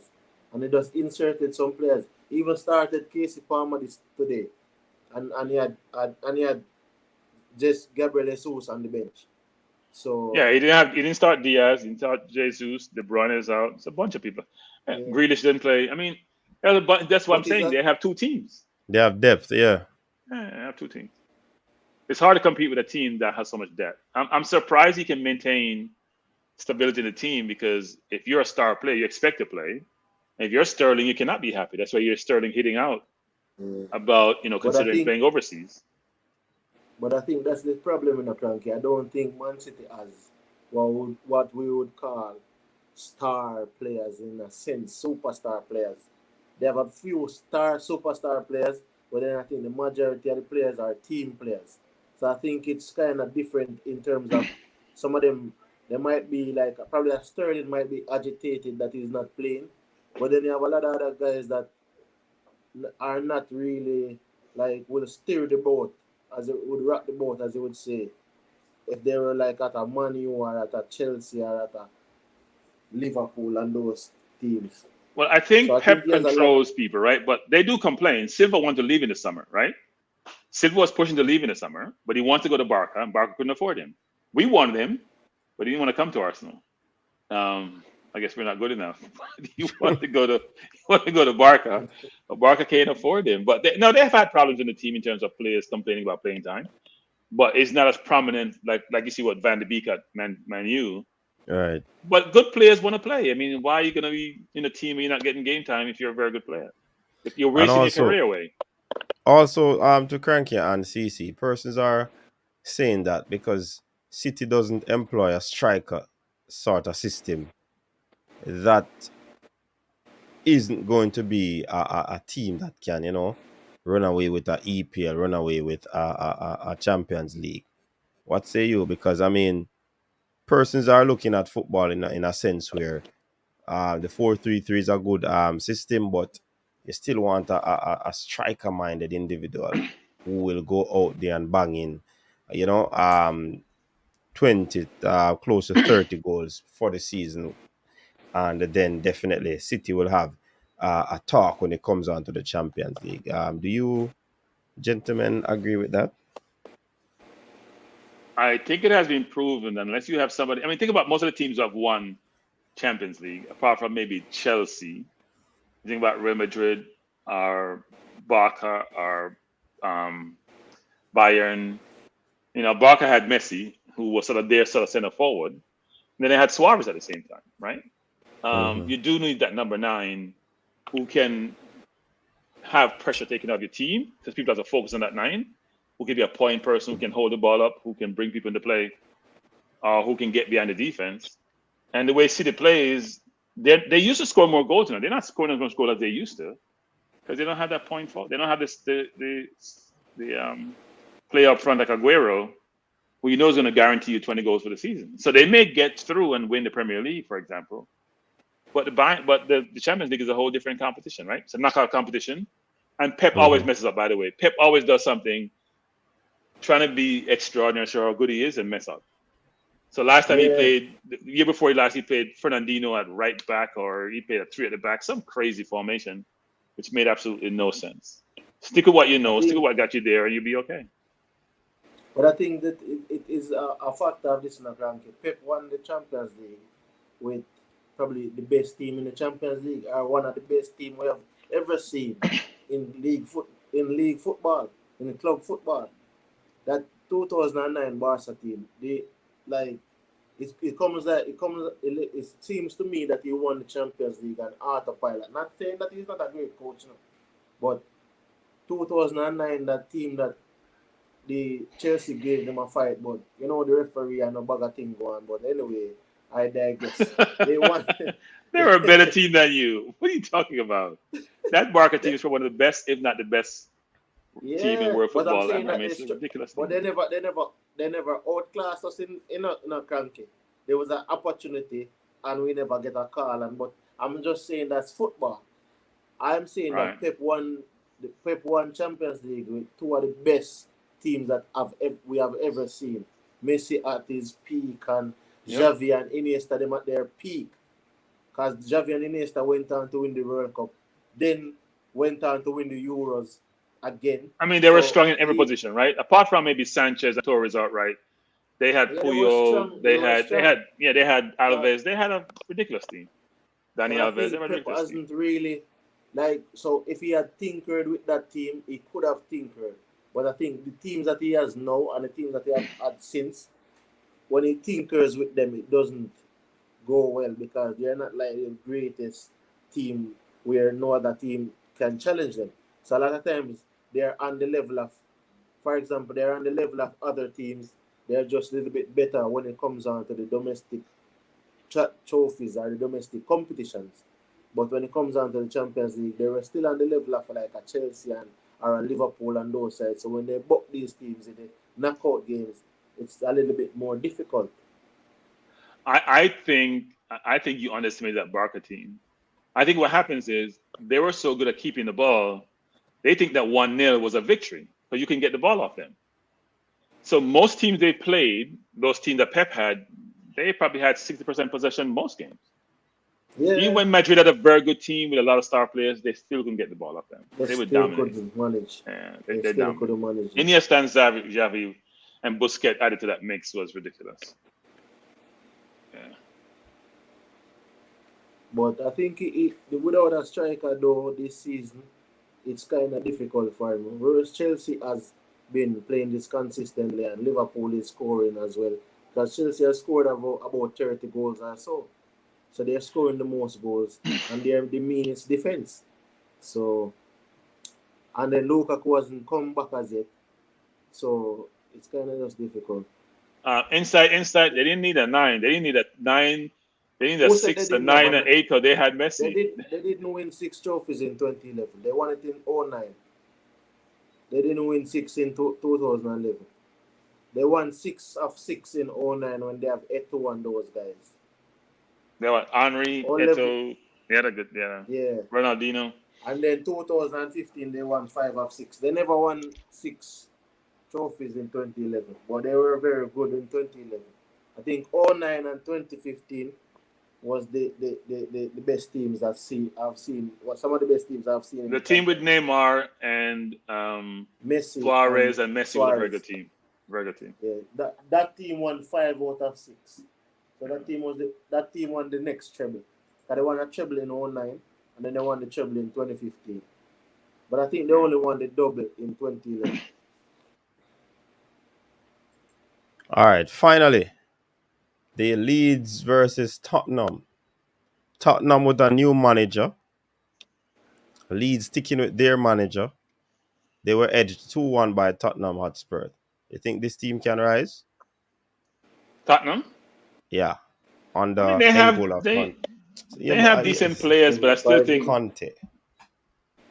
Conte is going to push them. He's going to get every ounce of effort out of them, and whatever ability they have will come to the forefront. But I do think they're challenged in the centre-back position. I don't think their midfield is the most creative midfield. And Dumbell is a very good player, but he's not the most athletic player and/or have the stamina. He probably is a more La Liga player than a Premier League player. But I do think they have a decent team. They have a lot of players. I'm not sure that they're a top 4 team, though. Yeah, and that's a coach at Manchester United wanted, but they waited a week too late when they were the one who actually beat the Tottenham team 3-0 so that they could have gotten Conte. I think Conte is not for everyone, because Conte cannot be managed. You can't. You have to be able to. Like Klopp is a good manager because he'll want to engage with the technical director. He want to engage with the ownership, with the player. Conte is just anti everything except winning, and so he's going to do whatever is necessary to win, and that's not digestible by a lot of owners and/or people in administration. So we'll see how he gets along with Levy eventually. They're going to have a falling out at some point. As soon as the next window comes, when the next window comes and he says, I want A, B, and C, and he doesn't get it, he throws a fit and things go haywire. He's a very intense person, and that was even obvious on the sideline today. I mean, he was going crazy when they scored. Yeah, I think he's one of those managers that are so much caught up into the game. Yeah. He doesn't want to lose. He's passionate about the game. Unlike Solskjaer on the sideline, looking on the iPod, cutting his, I don't know if it is 10, 15, 20. But that's what I must say, I feel bad for Solskjaer. I think he should have been given the season. He really didn't have the season. He shouldn't have been fired. It's not fair to... Seriously cranky, or are you just being sarcastic? Well, I mean, how are we going to be able to make top 4 if he doesn't get fired? I mean, think about it, because you have talent, You have a lot of talent in that squad. I think your defense is challenged, but you have a lot of talent in different, especially up front with the Rashford and the Greenwoods of the world. Even Ronaldo, even though I wouldn't have Ronaldo in my team at this point in his career. Or the team is top heavy. The team is top heavy.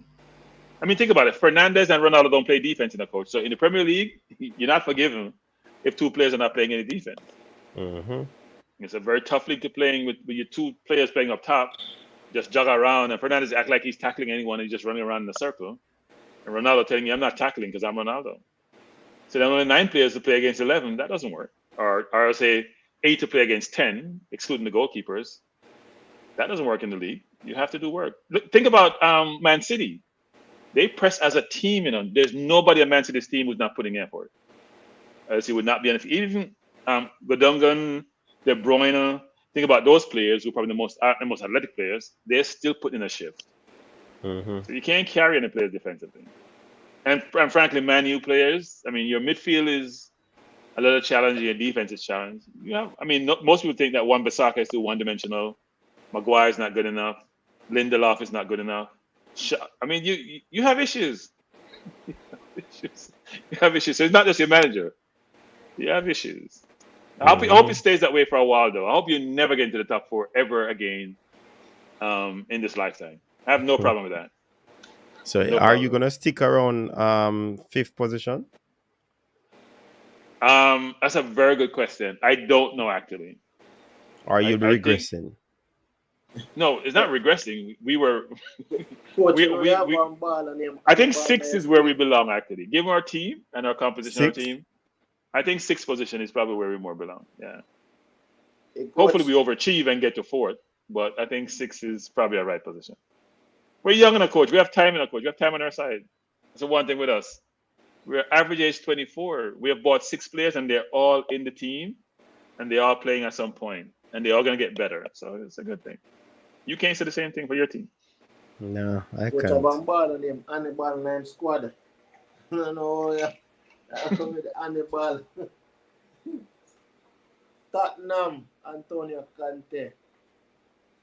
I think they will improve, though, but top 4. So, coach, I think we should predict this next run of games. The games coming up. Yeah, man, we're gonna do that. We're gonna do that. We should predict the outcome of the game. But before we go over there, you think Tottenham will improve to a top 4, or they don't have the squad to do that? No, I think they have the squad. If you think about the top 4 now, because Man U has come back to the bunch, right? The group. Man U is no longer a definite to be a top 4 team.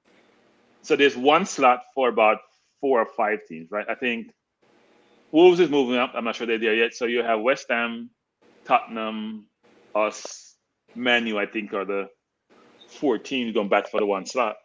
And for European places, we probably will struggle given the youth of our team, and we lose Partey and Pepe to the African Nations Cup at some point. But Tottenham have all their players, and they play decent today, and they have a coach who's going to get results. So. Hey, Cranky and CC. Fabian Full said it. EPL talk is depressing. Let us talk Reggae Boyz. Now, I wonder which team you support. I wondered if it is Manchester United. My granny would say, anyway, go make a joke. Yeah, anyway, take you make a joke. Yeah. All right, so we'll be looking into the next round of games. That's round 13. Okay. Let's see how best we can. Hey, Fabian, we could always talk about Sydney cricket,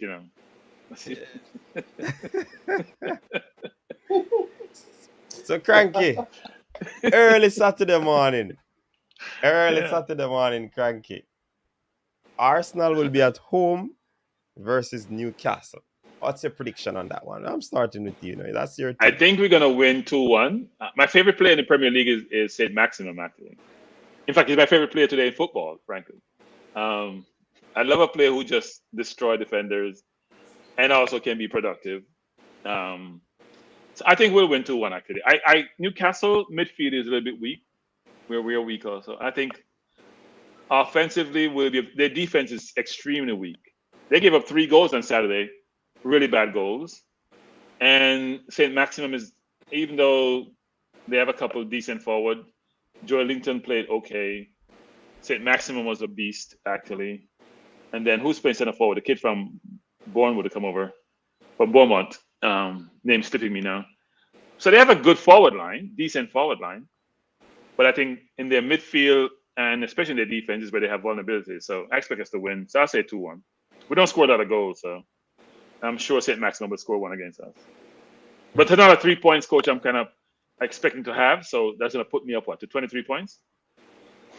So I'm moving up the table, coach. I'm moving towards top 4.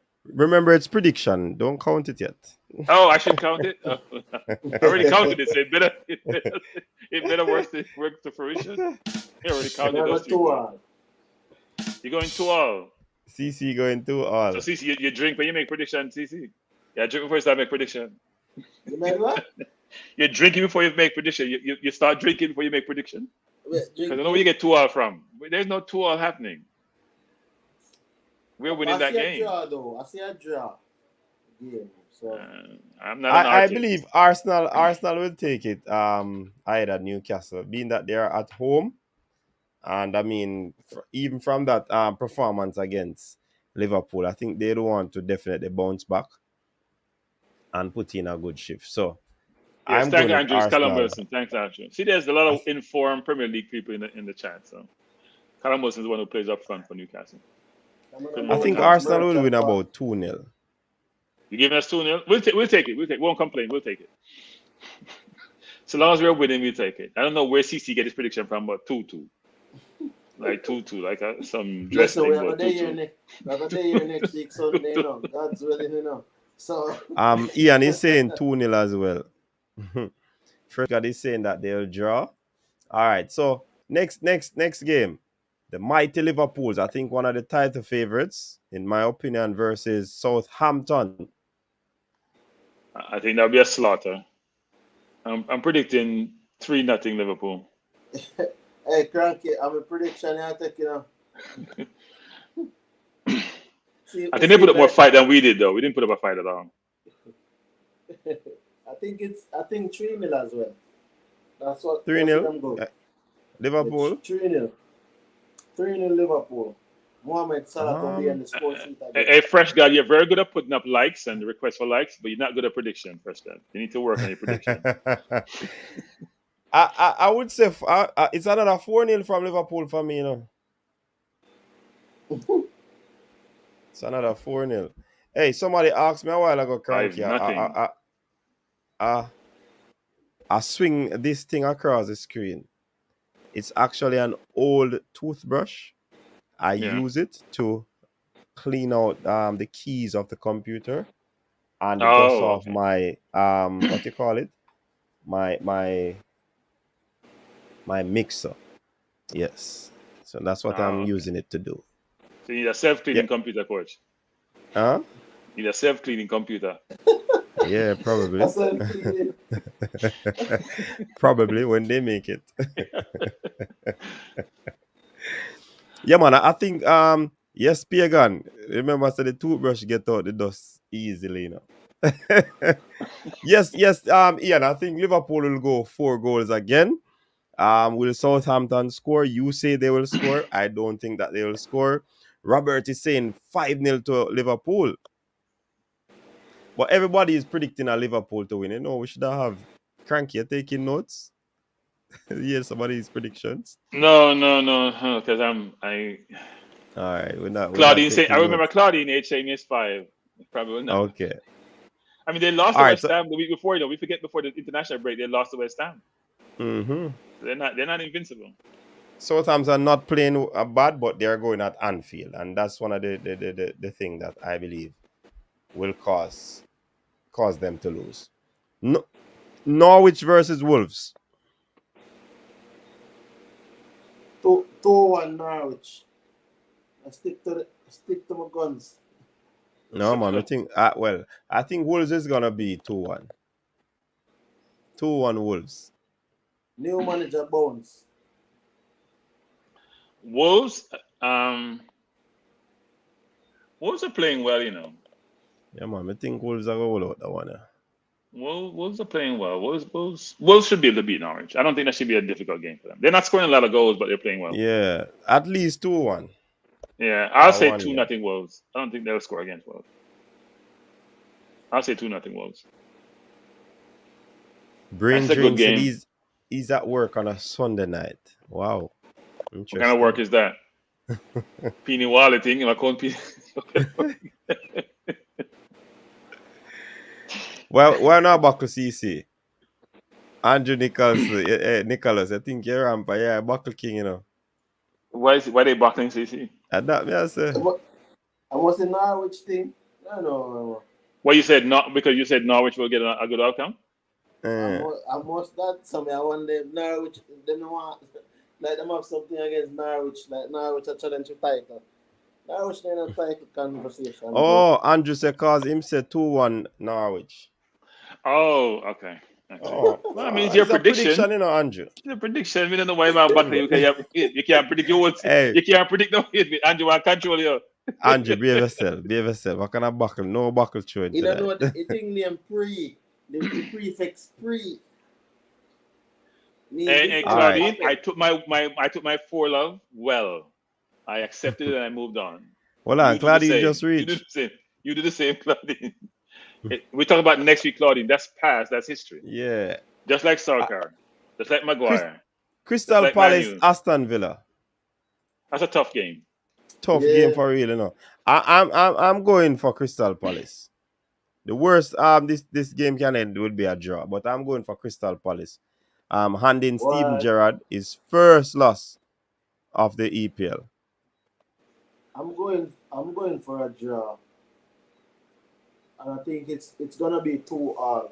But I mean it's a very difficult game because I think Patrick Vieira has Crystal Palace playing the way he wants them to play, like they're playing good. And then Aston Villa now have the new manager Bounce, so we'll see how that will work out. And they didn't look bad. Weekend just concluded, so I'm thinking it's a draw, but it's going to be a very, very difficult game. I think the intensity of that game will be up. Both teams. Aston Villa has the swag as the new manager in Gerrard, and Crystal Palace has a little swag going on for them. So, but I think I'm going for Crystal Palace in this one. I'm gonna go 2-2 like CC. I think it's a very tough game. Villa, I mean, Luis will probably come back in the side. I'm not sure if Charo is returning. They have decent players at Villa. Eze may come back in for Crystal Palace. He's been out for a while, but I think he's playing for the under 23. So it should be a good game. I'm gonna say 2-2. Okay, 2-2. Some other person, Robert Smith, is predicting 2-2. God bless 1-0. Hey, what is the brain? Let's say no. El Pagino won open game. Nil all from by Kevin Ian Smith. Campbell. What is the robot saying about the mRNA technology that makes my vaccine? How you know I got vaccinated, brainless? I don't have a vaccine. I just take the people vaccine. And by the way, I was searching to get that vaccine. I searched on everywhere. I called everywhere. Get vaccinated as soon as possible. You know why? You know why I'm brainless? Because people of different persuasion was coming to my neighborhood getting vaccinated. So why would I want to get it? If the vaccination is out, I'm going to get it. Brighton Leeds. I think Brighton will continue to keep their foot in the neck of Leeds. So they were poor against Tottenham. Villa, Tottenham did it. Good. I think Brighton will just continue. They'll just take turns with that one. So Brighton will win that one, probably a 2-0 or a 2-1. I'd say I'm going to say 2-1 Brighton. You know what? I'm going to say 1-1. I think Brighton has not been impressive offensively the last couple of games. They were poor against Villa. Leeds played well against Tottenham today, even though they look vulnerable at the back. They had Calvin Phillips actually playing centre half today for most of the game. So I'm going to say 1-1. Okay. CC. Brighton 1-0. All right, cool. We hear that one. Quick and fast. Brentford Everton. Wow, this is good. This is another open one, you know. Brentford. Wow, the last game was 3-3 with Newcastle. They're playing Everton. I don't know. I think at home though, at home, I'm going for Brentford in this one. 2-1. What is inside drinking for nothing? He hasn't seen Nah, Brentford play. you Everton probably is haven't struggling. seen. You probably haven't seen Ethan Pinnock Everton. defending. Now I'm not defending. I'm being Tony up front, who's playing really well actually. Mm-hmm. I think Rico Tony's Henry. a beast actually. Brentford 2-1, I said, because Everton has a lot of injury crisis going on right now, and Yeah, they have not been playing well for the past. they haven't won in the last 6 games. I think actually Yeah, they're so not in they're not they're in the not. best place. I'm gonna see them up. I don't see them getting anything out of this Yeah, game. man. I don't see them And beating Rafa this Brentford Benitez in team. the hot seat. I say 2-1 Brentford. Yeah, that's what I'm going with as well. Man City West Ham. Wow, another big game. I don't think it's a big game. I think Man City's gonna win. No, but Walk in the remember park. West Ham now play too bad enough. Yeah, but I think City's a different animal. I know Everton. I mean West Ham ran over Liverpool. Mm-hmm. But I think City will win the game. I think City will win 3-1 actually. 3-1 City. Yeah. I'm going for West Ham for the spoil again, you know. Spoil 2-1. what? You think got Yeah, food? man. Yes, spoil. I'm going for West Ham for the spoil. Mikel Antonio have to support the Reggae Boy. So I'm going for Mikel Antonio West Ham to beat Manchester City 2-1. I'm going for a 1-1. Sorry. So 1-1. 3-1. So you know something, coach. I told you about the bias, coach. You see the outcome them. And the Reggae Boy involved, they get to start like 2 points ahead. They get some allowance up front. Yeah, man, In that's terms of why people outcome. remember people rate the Reggae Boys them, you know, no matter what happen, you know. So yeah, man, me I go West Ham 2-1 over City. Honestly. Them a go down on them yard and steal 3 points. I think it's 3-1 City. City? City's All hard to right. score against, coach. They're not easy to score against, especially when they have all their players. Yeah, Yeah, man, because it's difficult. they defend from up top, which is Yeah, true. that pressure is intense. It is intense for real. But when they switch 1-1. off in any aspect of the game, any period of the game, Yeah. West Ham will just strike. I mean, City has given what 6 goals all season. I mean, only Chelsea has a better defensive record.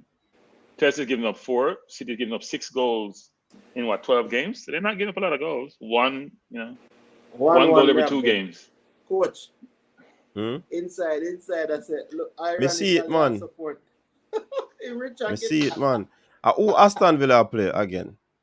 Aston Villa is playing. Yeah, but Crystal I'm Palace. going by what how the teams are playing. Are your statement there, mate, coach? Well, we not care where inside. Say. I might comment. Not all the Reggae Boys playing on a team you're gonna support because you have to be truthful. West Ham are play better than Aston Villa.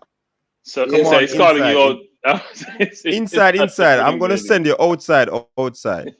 Andrew Holness open the country now. No more lockdown. So you can go outside.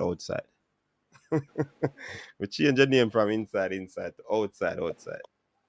I have it as a draw, though. 1-1. 1-1. As I think West Ham is a team that the way West Ham plays, it's difficult to break them down and score a lot of goals on them. Mm-hmm. So really I go for a draw. And City is a difficult team to score on as well. Okay. All right. Leicester City, Watford. I think Leicester will bounce back at the King Power. What say you? Who are they playing? Watford. Yeah, they'll win. I mean, they didn't have Tillsman, who was their key midfielder again. When they played the last game, they were poor though, really poor. They're missing Fafana quite a bit. They didn't have their midfielder. I don't know why they don't give Daka more game time versus Iheanacho.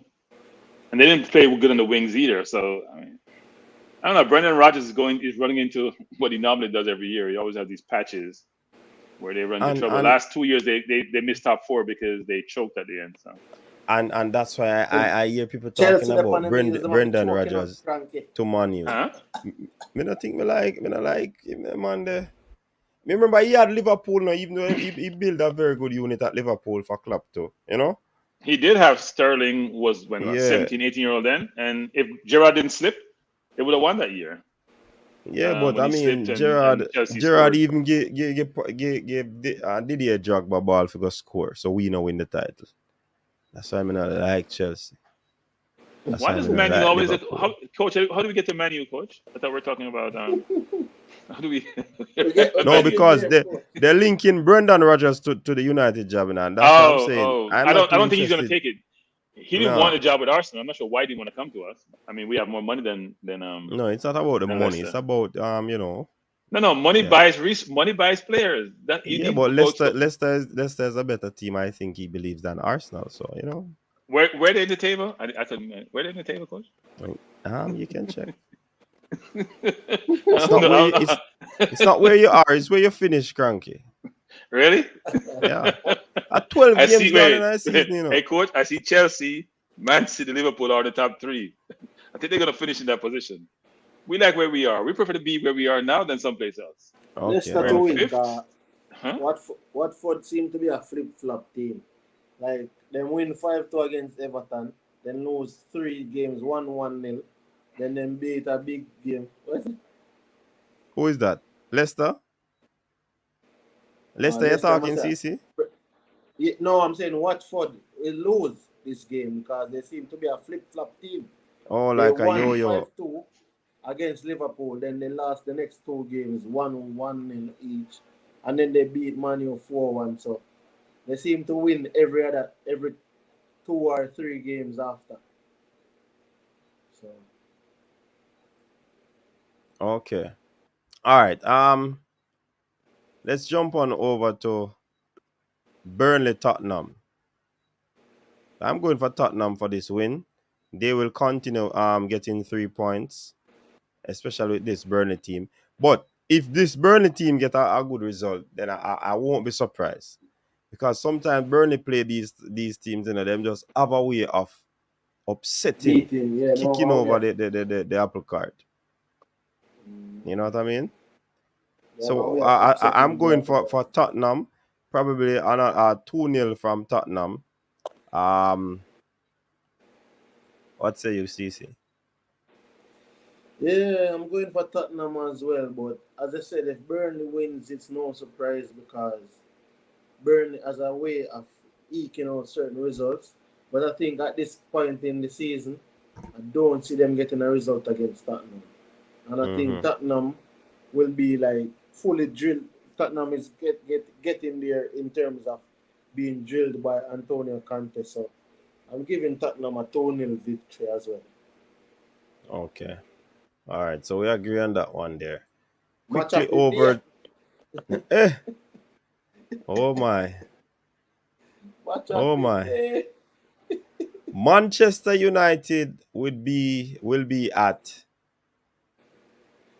Chelsea's League home. leaders. Oh, Manu Chelsea Manchester United is a will be massacre at. game.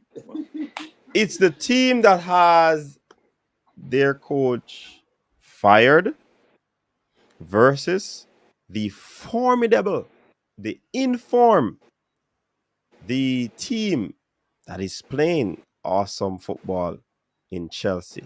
What say you, gentlemen? I'm not going to start out with that prediction. I think Manu will win. They'll beat Chelsea in 2024. It's not happening in 2021. They beat them in 2024 when they refurbish their team. It's not happening this year.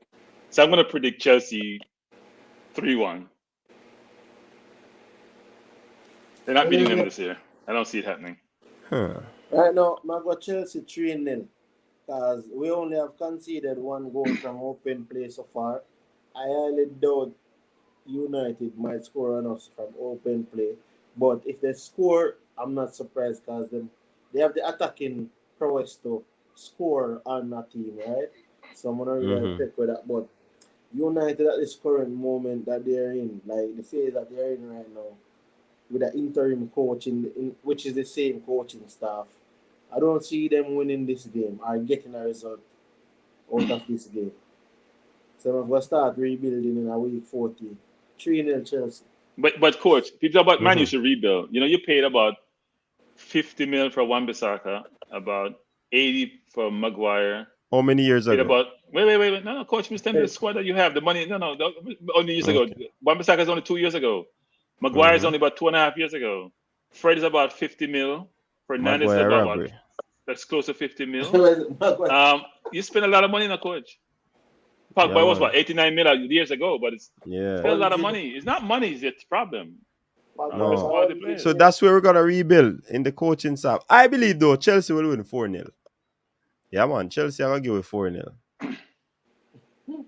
Coach, it's difficult for me to tell yourself your side I get 4-0. Yeah, but you see, that's why I'm a very objective, you know. I speak the football, I'm very objective. I can't put sentiments in it. Chelsea is playing the best football right now. Manchester United is wounded. They are going to be coached by a set of coaches that were under the stewardship of the coach that they fired. So nothing no change. Coach, I wouldn't agree with that. So the misconception people may have sometimes is that because Michael Carrick is Solskjaer's assistant, he doesn't have his mind of his own or think differently from what Solskjaer may think, right? So he may decide to play different players or play different formations, but that's his philosophy. He has to follow what his previous manager wanted to do, but he was an assistant. He doesn't make the final decision. It's like almost saying that Paul Hall would just do what Whitmore did. He may think differently, but he has to work within the confines of that person's and their strategy and philosophy and the decisions that they make. But he may think differently. So, for example, I would bench Fernandez and play Lingard. But we've seen Carrick before, in terms of. Remember, I think he was in charge with Ryan Giggs. No. Against CC, Giggs was in charge. He was assistant to Ryan Giggs. There's a difference between me being in charge and me running the show. Think about it, in any situation you're in. You're right in theory, Cranky. You're right in theory. But I want to see a practical thing from Carrick before. Because, which is leading that team out against Chelsea. This is a big baptism for him, Against Chelsea, the German, the team we saw that with Ryan Mason at Tottenham, favorite, right? We saw that Ryan Mason at Tottenham. When they fired Barino, they had Mason who used to play for Tottenham, the young kid, just over 30, retired because of a head injury. He was one on the bench for a number of games before the season ended, right? Before they hired the new manager. And he was different from what Marino was doing. He didn't have the same philosophies. So I do think Carrick would make his own decision, but he can't change the quality of the players, though. You can't put square peg in round holes. That doesn't really work really well. You don't have a good midfield, and you don't have a good centre-back pairing. And Wan-Bissaka is limited offensively. So you can't change that. And Shah is not the most athletic person in the world. He can't change the players. That's the problem you run into, coach, is the pieces don't fit together really well. I don't think so. But, I don't think Chelsea will destroy them, though. They're going to come out with a certain amount of vigor. They're going to be motivated. Reality will hit them eventually in the game. But I think they'll put what is going to motivate them? The fact that everyone's against, the world is against them. That's how they probably think. The fact that they know they have good players. I mean, Rashford, Greenwood, Cavani, Ronaldo, you have good players. Pogba is going to probably come back. He may even start, right? Because I'm sure Carrick probably rates him. So we'll see what happens. And they've had outcome before. Think about it when they played Man City a couple of times in the past, when everyone written them off and they gave City a hard time, I give Liverpool a hard time. It depends. They haven't played well this season, but especially last weekend. That's why I'm worried. I think if you pick the right team, if you pick the Lingard, the Greenwood, the Rashfords of the world, I think they'll do well. Oh, somebody is saying that they will play well because there will be no Maguire. Yeah, but Bailly can be also mistake prone, and Bailly is always injured. Mm-hmm. He's been injured since you bought him, so we'll see what happens. Someone said that same comment I was gonna read. You wish. Ferguson can make it manage it again, man. Give me a second, gentlemen. No, look, I think Ferguson was great for Man U for all these years, but you know how that works. Time, Father Time is undefeated, so you have to make Yeah. change. The problem here's the thing, CC. In anything you do in life, for example, where you have employees, you have to have the called succession planning, right? You have to put a structure in place so when you leave, you know who you're going to pursue to replace you. I think Ferguson handpicked Moyes to replace him, and some people didn't like the choice because if you're a Man U, people think you have to have a certain pedigree to be a Man U manager, right? You have to be like the Contes of the world who have won, or Mourinho's of the world who have won, Van Gaal of the world who has won. That didn't work for Man U. They went that route. I wouldn't call Moyes a novice because he wasn't. He did well at Everton, and he's now doing well at West Ham. But they didn't go the route of a world class manager, and that didn't work out well. They went that route, that still didn't work. They went back to former player, didn't work. So what people don't realize is the world has moved on. More money is coming to the game. Chelsea money, Man City money. You'll see the same thing when Newcastle money comes in because they have the most money. Even if they get relegated, they're gonna buy quality players, pay them exorbitant amount of money, regardless of financial fair play, and be able to compete. Those who have the most money are the ones who are competitive. Yeah, it's just difficult because, as I said, Man U went the route of establish um high caliber managers, and it never worked out for them. Never really worked out in the way that they thought it would have. But it comes back to what I said, Cranky. There are teams out there with so much money now to the point that they can actually compete for the title with you. So it's not Man U alone. When Arsene Wenger came in the league, right? Arsene Wenger changed a lot of things because you would know that normally it had seemed like Man U would have run away with certain titles, and then Arsene Wenger came in, that changed. Um, Someday Roman Abramovich came in and bought Chelsea, then brought in Mourinho, that changed. Then City got a new ownership, that changed again.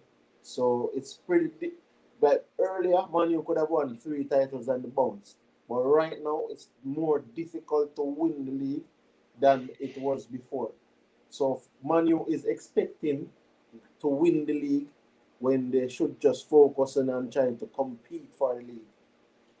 Yeah, look, Man U has a lot of commercial deals, right? They make a lot of money from commercial deals. So they're not a poor club by any stretch of the imagination. What they haven't done well though is have someone like a Pep who knows exactly what he wants, what will work, go acquire those players, make sure they get incorporated into the team philosophies, and go out and effectuate what they're doing, right? They haven't done that. What they've basically done is buy pieces, and the pieces don't really fit that well. So we need a central defender. They go out and buy Maguire. We need a center forward. City's gonna get Ronaldo. Let's go get him. They didn't. They weren't even pursuing Ronaldo.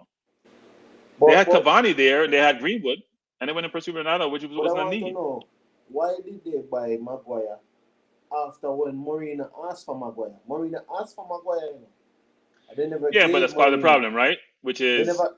Know what I'm saying? They never gave Mourinho Maguire.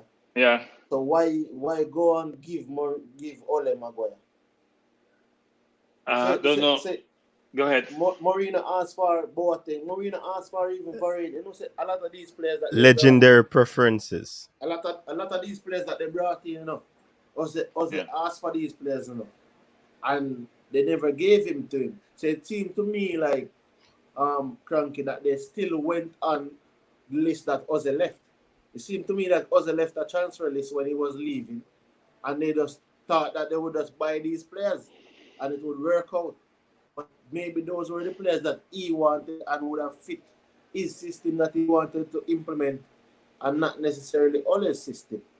Because Yeah. all the players that Mourinho wanted, Wan Bissaka, Yeah. Maguire, all of the players that Ozzy was asking for, Varane, they came after. So it just kind of looks suspicious, like if Mourinho left a list there and they just went with the list. Now I think what happens is this. So Pep and Chelsea can afford to make mistakes with players. So Pepper spent over £200 million on his defense, right? So if they make a mistake, just go buy another one.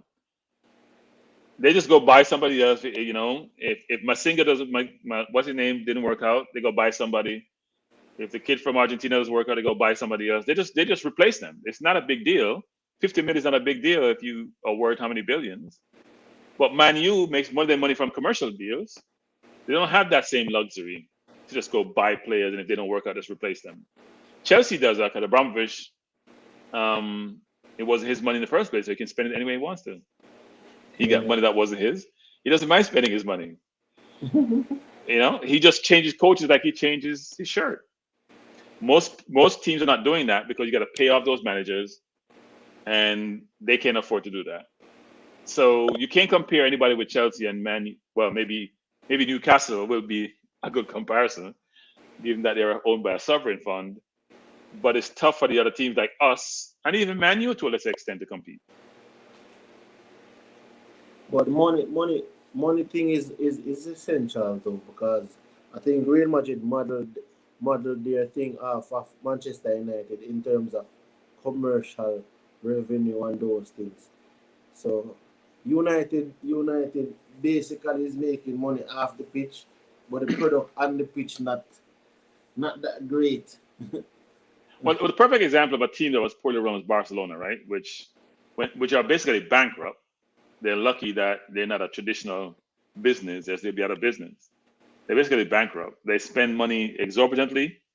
When you had COVID, they had no money for a rainy day. So when you had COVID and the gate receipts and when the commercial deals didn't materialize, they ended up having to have a fire sale. You can't run your business that way. And La Liga is pretty strict with their rules as it relates to, the club being self-sustaining and how the clubs support themselves. I think there's a little more flexibility in other areas. So we'll see what happens. But I do think Man U will bounce back. Someone asked the question, will we finish above Man U? I don't know, actually. I think Man U will recover, and because Man U always beat up the smaller teams, right? They struggle against because they didn't beat us last year. They struggle against the better teams, but they beat up on the smaller teams, and they probably will keep on doing that. Watford may have been an aberration. I don't think Watford was the norm. They'll probably do that again for the rest of the season, especially when they get a new manager coming in. Hopefully, no time soon. So, Coach, I should ask you that question. You think you're going to finish above us? Absolutely. Yeah? Yes. Okay. See, somebody is saying that Mourinho wanted to sell Martial for aging Ivan Perisic. But Martial has done nothing since Mourinho has left. So that probably would have been a good... This is the thing I don't understand. The baller not doing anything. If you bring in a Perisic will come in and play right just at the same time. When the Shaw wasn't really doing anything per se. But some of these things that they're saying probably is just rumor. But Martial thing, when people are saying aging Ivan Perisic, I don't think it was a bad thing. Because Mourinho brought in Zlatan and they won a couple of trophies. But he didn't bring in Zlatan as a permanent fix. He brought in Zlatan for championship pedigree to come around the guys and show them that something, bringing a winning mentality in the camp. Zlatan came, scored like over 20 goals, and he brought that to the team. It's just that he got injured. So I don't think Mourinho was trying to bring long-term fixes in terms of something players. Because remember, he brought up McTominay in the team, and he was going to bring up Mason Greenwood because I think even other coaches said when he came to the training session, he was asking about that guy. So initially, a lot of persons love jump on the coach and say, oh, him nah boss young ball or him no rate young ball and this and that. But when you're in a job cranky and the job is about getting results and winning titles, you can't really you have to be ruthless. So I agree about that, but I do think someone reminded me that we lost 8-2 at Old Trafford. I remember that. I do think that Mourinho can be very toxic. And he actually, look, when you're a player, you don't want your coach to be calling you out in the media. You can, behind closed doors, be very difficult with the player and try to motivate them and get them to be at their best, but he calls players out in public like he did with Shaw. I'm not sure that's what's motivating for Shaw. Because Shaw is playing better than he was on the Marino. I'm not sure he's playing great. But he's back in the England side. He's played decent, but Marino just destroys people's confidence. Look at Dele Alli. Marino always pick one player to ostracize, to make an example of. I'm not sure that's humane or shows empathy, or is how a manager should manage people. That's not how you manage people. So I don't appreciate Marino how he operates, even though he does get results or has gotten. I mean, look at De Bruyne or even Salah. They both were sold under Marino's reign at Chelsea. But Frankie, some of them, Mohamed Salah and Kevin De Bruyne at the point in time, they would have made the team. They would have made the team at the current time, you know? And I think Mourinho was in a situation where he wanted to get results. But look at it like this, though. Mourinho could have sold them to some other teams because Salah never wanted to go where he went when he got sold. Salah wanted to go to a big team that was challenging for a title. And Mourinho said no. He's not selling him to no title challenging team. He's selling him to a team that he will play week in, week out. He did the same with Kevin. No. I'm not buying that because it's not like you have a buyback clause. If you have a buyback clause, it's a different story, right? You want to teach the player to improve. If you don't have a buyback clause, you're not in the player's interest. I'm not buying that rationale that he sold into a team. He can play week in, week out. You have no interest in the player anymore. It's not an asset for you. You sold him. He's gone. You have a buyback clause. There is no way he cares about where Salah and De Bruyne went to. I think De Bruyne pushed hard on him. He thought he should be playing, and Marino didn't think so. And you make those mistakes sometimes. But those two players are two of the best players in the world, and yet they didn't play for Marino when he was at Chelsea. Chelsea was trying to buy up all the good players, Frank, at one point. I guess, it's just how it is, though. You win some, you lose some. Like, that's true. You miss on some cars and you get some cars. But I think it worked out for the better for De Bruyne and it worked out for the better for Salah. I would definitely say that, actually. Now, who can spot talent? Klopp can spot talent. Think about Mane playing for Southampton. Think about the Salah, who was in Syria, not in Syria, in the Italian league. So you think about those players and where they were and where they are now, it's night and day. Night and day. And even the Robertson who came in later on, who weren't playing at a high level, and they're now world-class players. So, yeah, even Henderson got a lot of grief when he was first bought by Liverpool, and they wanted to get rid of him. And now his game has evolved. So I think Klopp does a really good job of putting the pieces together to get a good outcome. Of course, they have 10 minutes to go. Yeah, man. We're closing off early tonight, man, because, Sunday night. I'm back in the office, so I have to go to work myself. No longer working from home. Different story. Different dynamics. We have some work for the two, Have a report for run. Different dynamics. Yeah. But no, I do think it's going to be a very interesting season for three teams in terms of winning the league, and for the rest of us trying to get to Europe or be a top four. It's going to be it's good. It's good that Manu has fallen out. It gives us hope. Because at one point it looked like Manu was going to be in that top four, and everybody's fighting for fifth and sixth. So it's a good thing. Well, a lot of people were mentioning the whole African Nation League. Who will it what do you call it? Who will it affect the most? Yeah. Liverpool will lose Mane and Salah. That's huge. And Keita, something of that.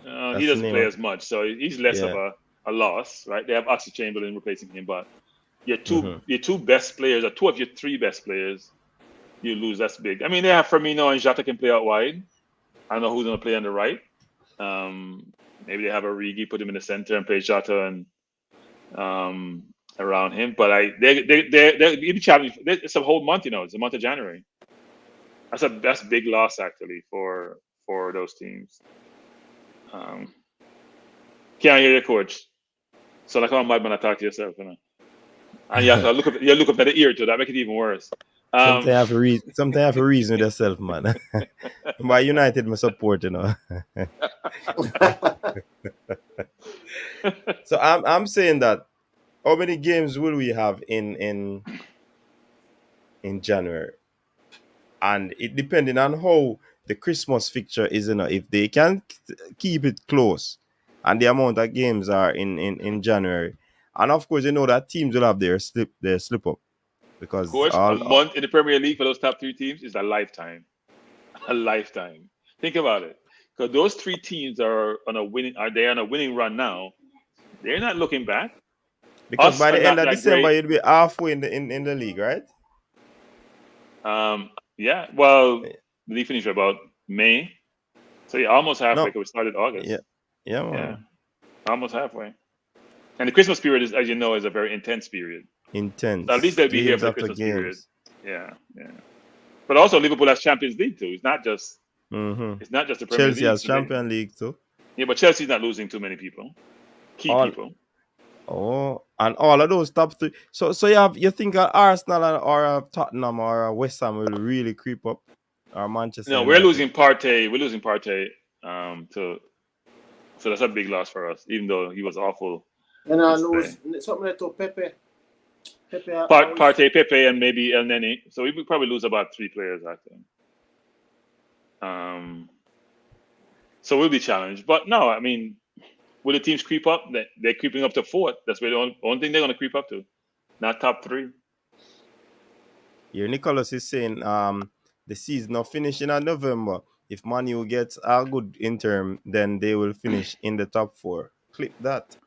No, Man U can finish in the top 4. There's no doubt about that. Man U's a lot of talent. They have a lot of talent. They can finish top 4. Boy, this African nation are going really, really, really. Not much game in January. 3 games. Yeah. That's why I did ask that, because that would be critical. 3 games in the month now. But it depends. 3 games is 9 points in a coach. So it depends on where you are in the table. Because so now that remember me say it, I'm saying that it depends on how close the teams are and what they will go into that January window in. Because the competition run from what? The competition runs from January 9th to February 6th. But then again, it depends on where you end up in that, because you get knocked out in the first round, then you go back home, right? So yeah. It could be less for some players and longer for others. Yeah, that's true. But 3 games, 9 points, depending on how close you are. You don't want to be like 9, 12, 15 points adrift. December have around 7 games.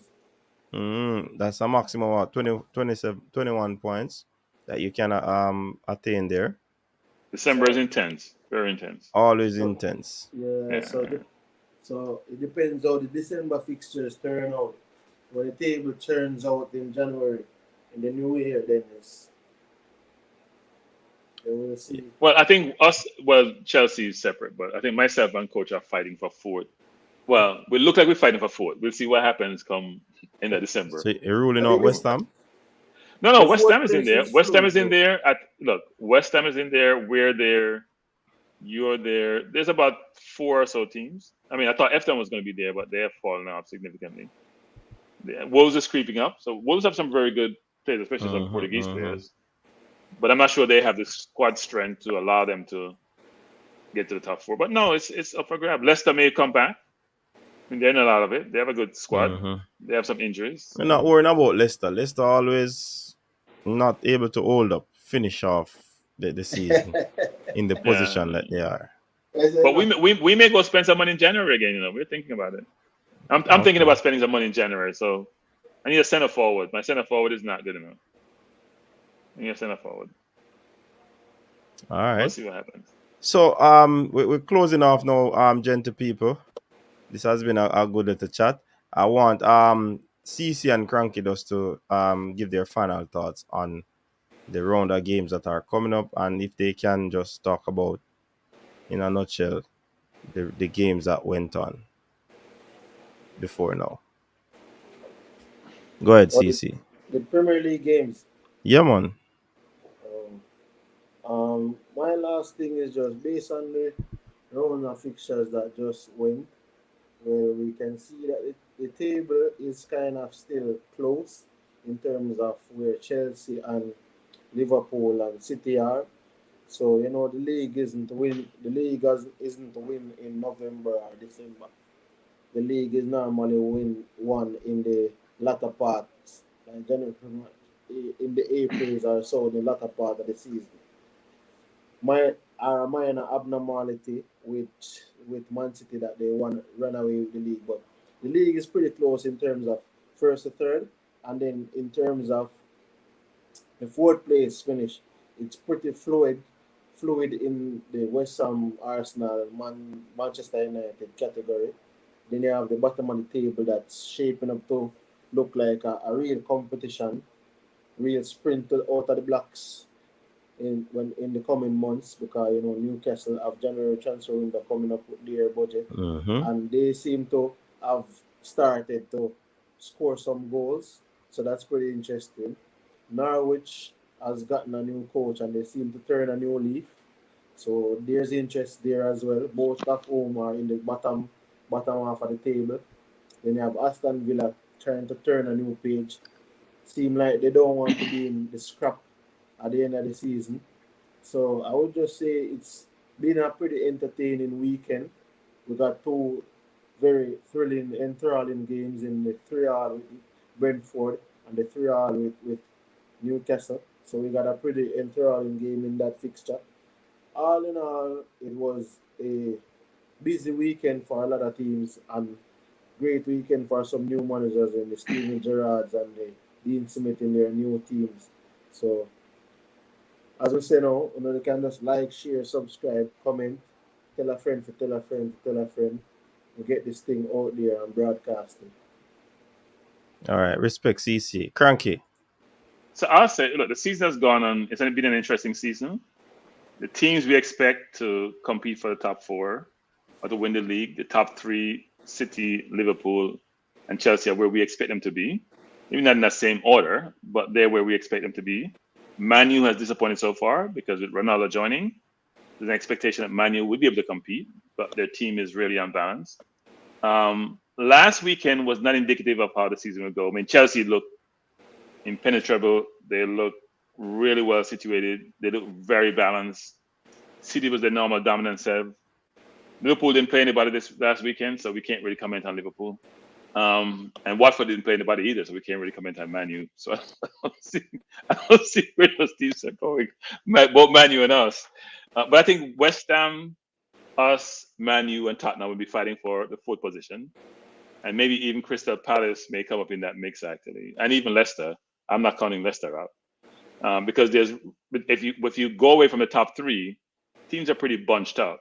I think the great thing about the Premier League is this. There's competition at the top of the house and at the bottom of the house. And they're both always very intense. So it's very rare where interest is you have interest about the teams at the bottom of a league. You really just brush them off and don't really care. But it's really intense there, just given how things are going. And if you hear the last deal that the Premier League has made, I think NBC paid twice the fee they paid versus the last time. There's more money going to the league. Clubs have more money to spend. They got to pursue more players. So I'm not what's going to happen to the Bundesliga, Serie A, and the Italian league. The Premier League start, showing their strength of purse in terms of going out to source players. But it only made the league stronger and the different teams stronger. Newcastle is in last place. So unless they start spending that money real well in January, they may be relegated. It'd be interesting to see the richest team in the league being in the championship. In fact, I wouldn't mind seeing that actually. But look, going forward, I think it's going to be I like where, unlike in prior years, where City ran away with the league, or Liverpool was just, they lost one game. You don't want that to happen. You want that competition. You want that interest week after week. And I think we're seeing it with those top three teams, and I expect that to continue. And I expect the fourth place position to be very intense. So you have interest in the top three, who's going to win the league, interest in for that fourth position, interest at the bottom of the league. That's why we all love the Premier League, because there's a lot that's happening around the league itself. And it's not just about the league, it's the quality of the league. It's the speed of play which interests us. Because when I watch Serie A, some of the leagues, they're so slow, it's boring, it's not intense. No matter who's playing the Premier League game, if you don't have your game face on, if you're not putting in some, if you're not fit, you're gonna feel it. You're gonna look really embarrassed. Like Partey this weekend, because he wasn't fit. Partey touched the ball, once in the first 50 minutes of the game, and somebody kicked the ball off, and that's how he touched it. So think about it, he was like Haka. He was like Haka. I'm always quoting Haka Staka 4-7, and Haka started to be beating you up. But Partey played like Haka last weekend. He touched the ball in the first 50 minutes, coach. When he touched the ball, somebody kicked the ball and they hit him. That was his first touch in the game in the first 15 minutes. It's not a good look for a person who paid £45 million for. So, but look, Yeah, I think we're going to enjoy this season. It's going to be a very, very good season. A lot of competition. And I look forward to talking more about the Premier League because it's the league I love. absolutely. So thank you again, gentlemen, for being here. Thanks to Dre Anyweather, who was here. Please remember to subscribe to his channel. Big up to CC, big up to Cranky. And they definitely will be seeing these gentlemen more often in the Sunday evening EPL review. You know what I mean? It was a good show. I really enjoyed the chat. Big up to the persons in the comment section. Outside, Nicholas Campbell, Fresh, and all the people. Yeah. Sean Sutherland, DC Eta, Flavor Max TV, all the people. I can't call every name. El Padrino. If I call every name, so my name I got missing because not all the comments are highlighted there. But big up yourself. Until next time, definitely we'll be trying as best as possible to give you content throughout the week until the weekend's triple treat. So take care of yourself, people. Big up yourself. Continue to enjoy football, and we await to see what will take place this week. It's going to be an interesting week where the Reggae Boyz are concerned. So wait, coach, before you go, coach, is it we get a decision on the coach's fate this week? Is it the decision on his fate or an official decision? I'm just saying. No, because the board has to rectify that recommendation by the technical committee. So it's his fate, right? Because they can recommend all they want. The board says no, then nothing happens. So it's about his fate. There's a decision on his fate this week. Either they say yes, he has to think about getting another vacation. Yeah, we should be hearing this week. But the board, I think they should. If this is not this week, then they might draw out one process that. Yeah, remember they said that they're gonna take their time, So. But you know, Party Shop Inc. don't do things quick, you know. Party Shop Inc. Listen, coach, I don't want to stretch out this team, but you need a decision ASAP. Like the campaign is January is not too far from now. Not you too need far. A decision. You need a decision so the players can know who is going to be the coach. No, CC, you really don't know CC. If Paul Hall is taking over, it's just a continuity of what was there before, as you said before. So not like it's a new regime. If it's Paul Hall, all they're gonna do is, and he already talked to the players anyway. He was the only one to talk to all the players. So yeah. Take it from me, though. I don't think they're going to let go the coach. Let us see, gentlemen. I think they're just going to make the contract run and then see where they goes from then.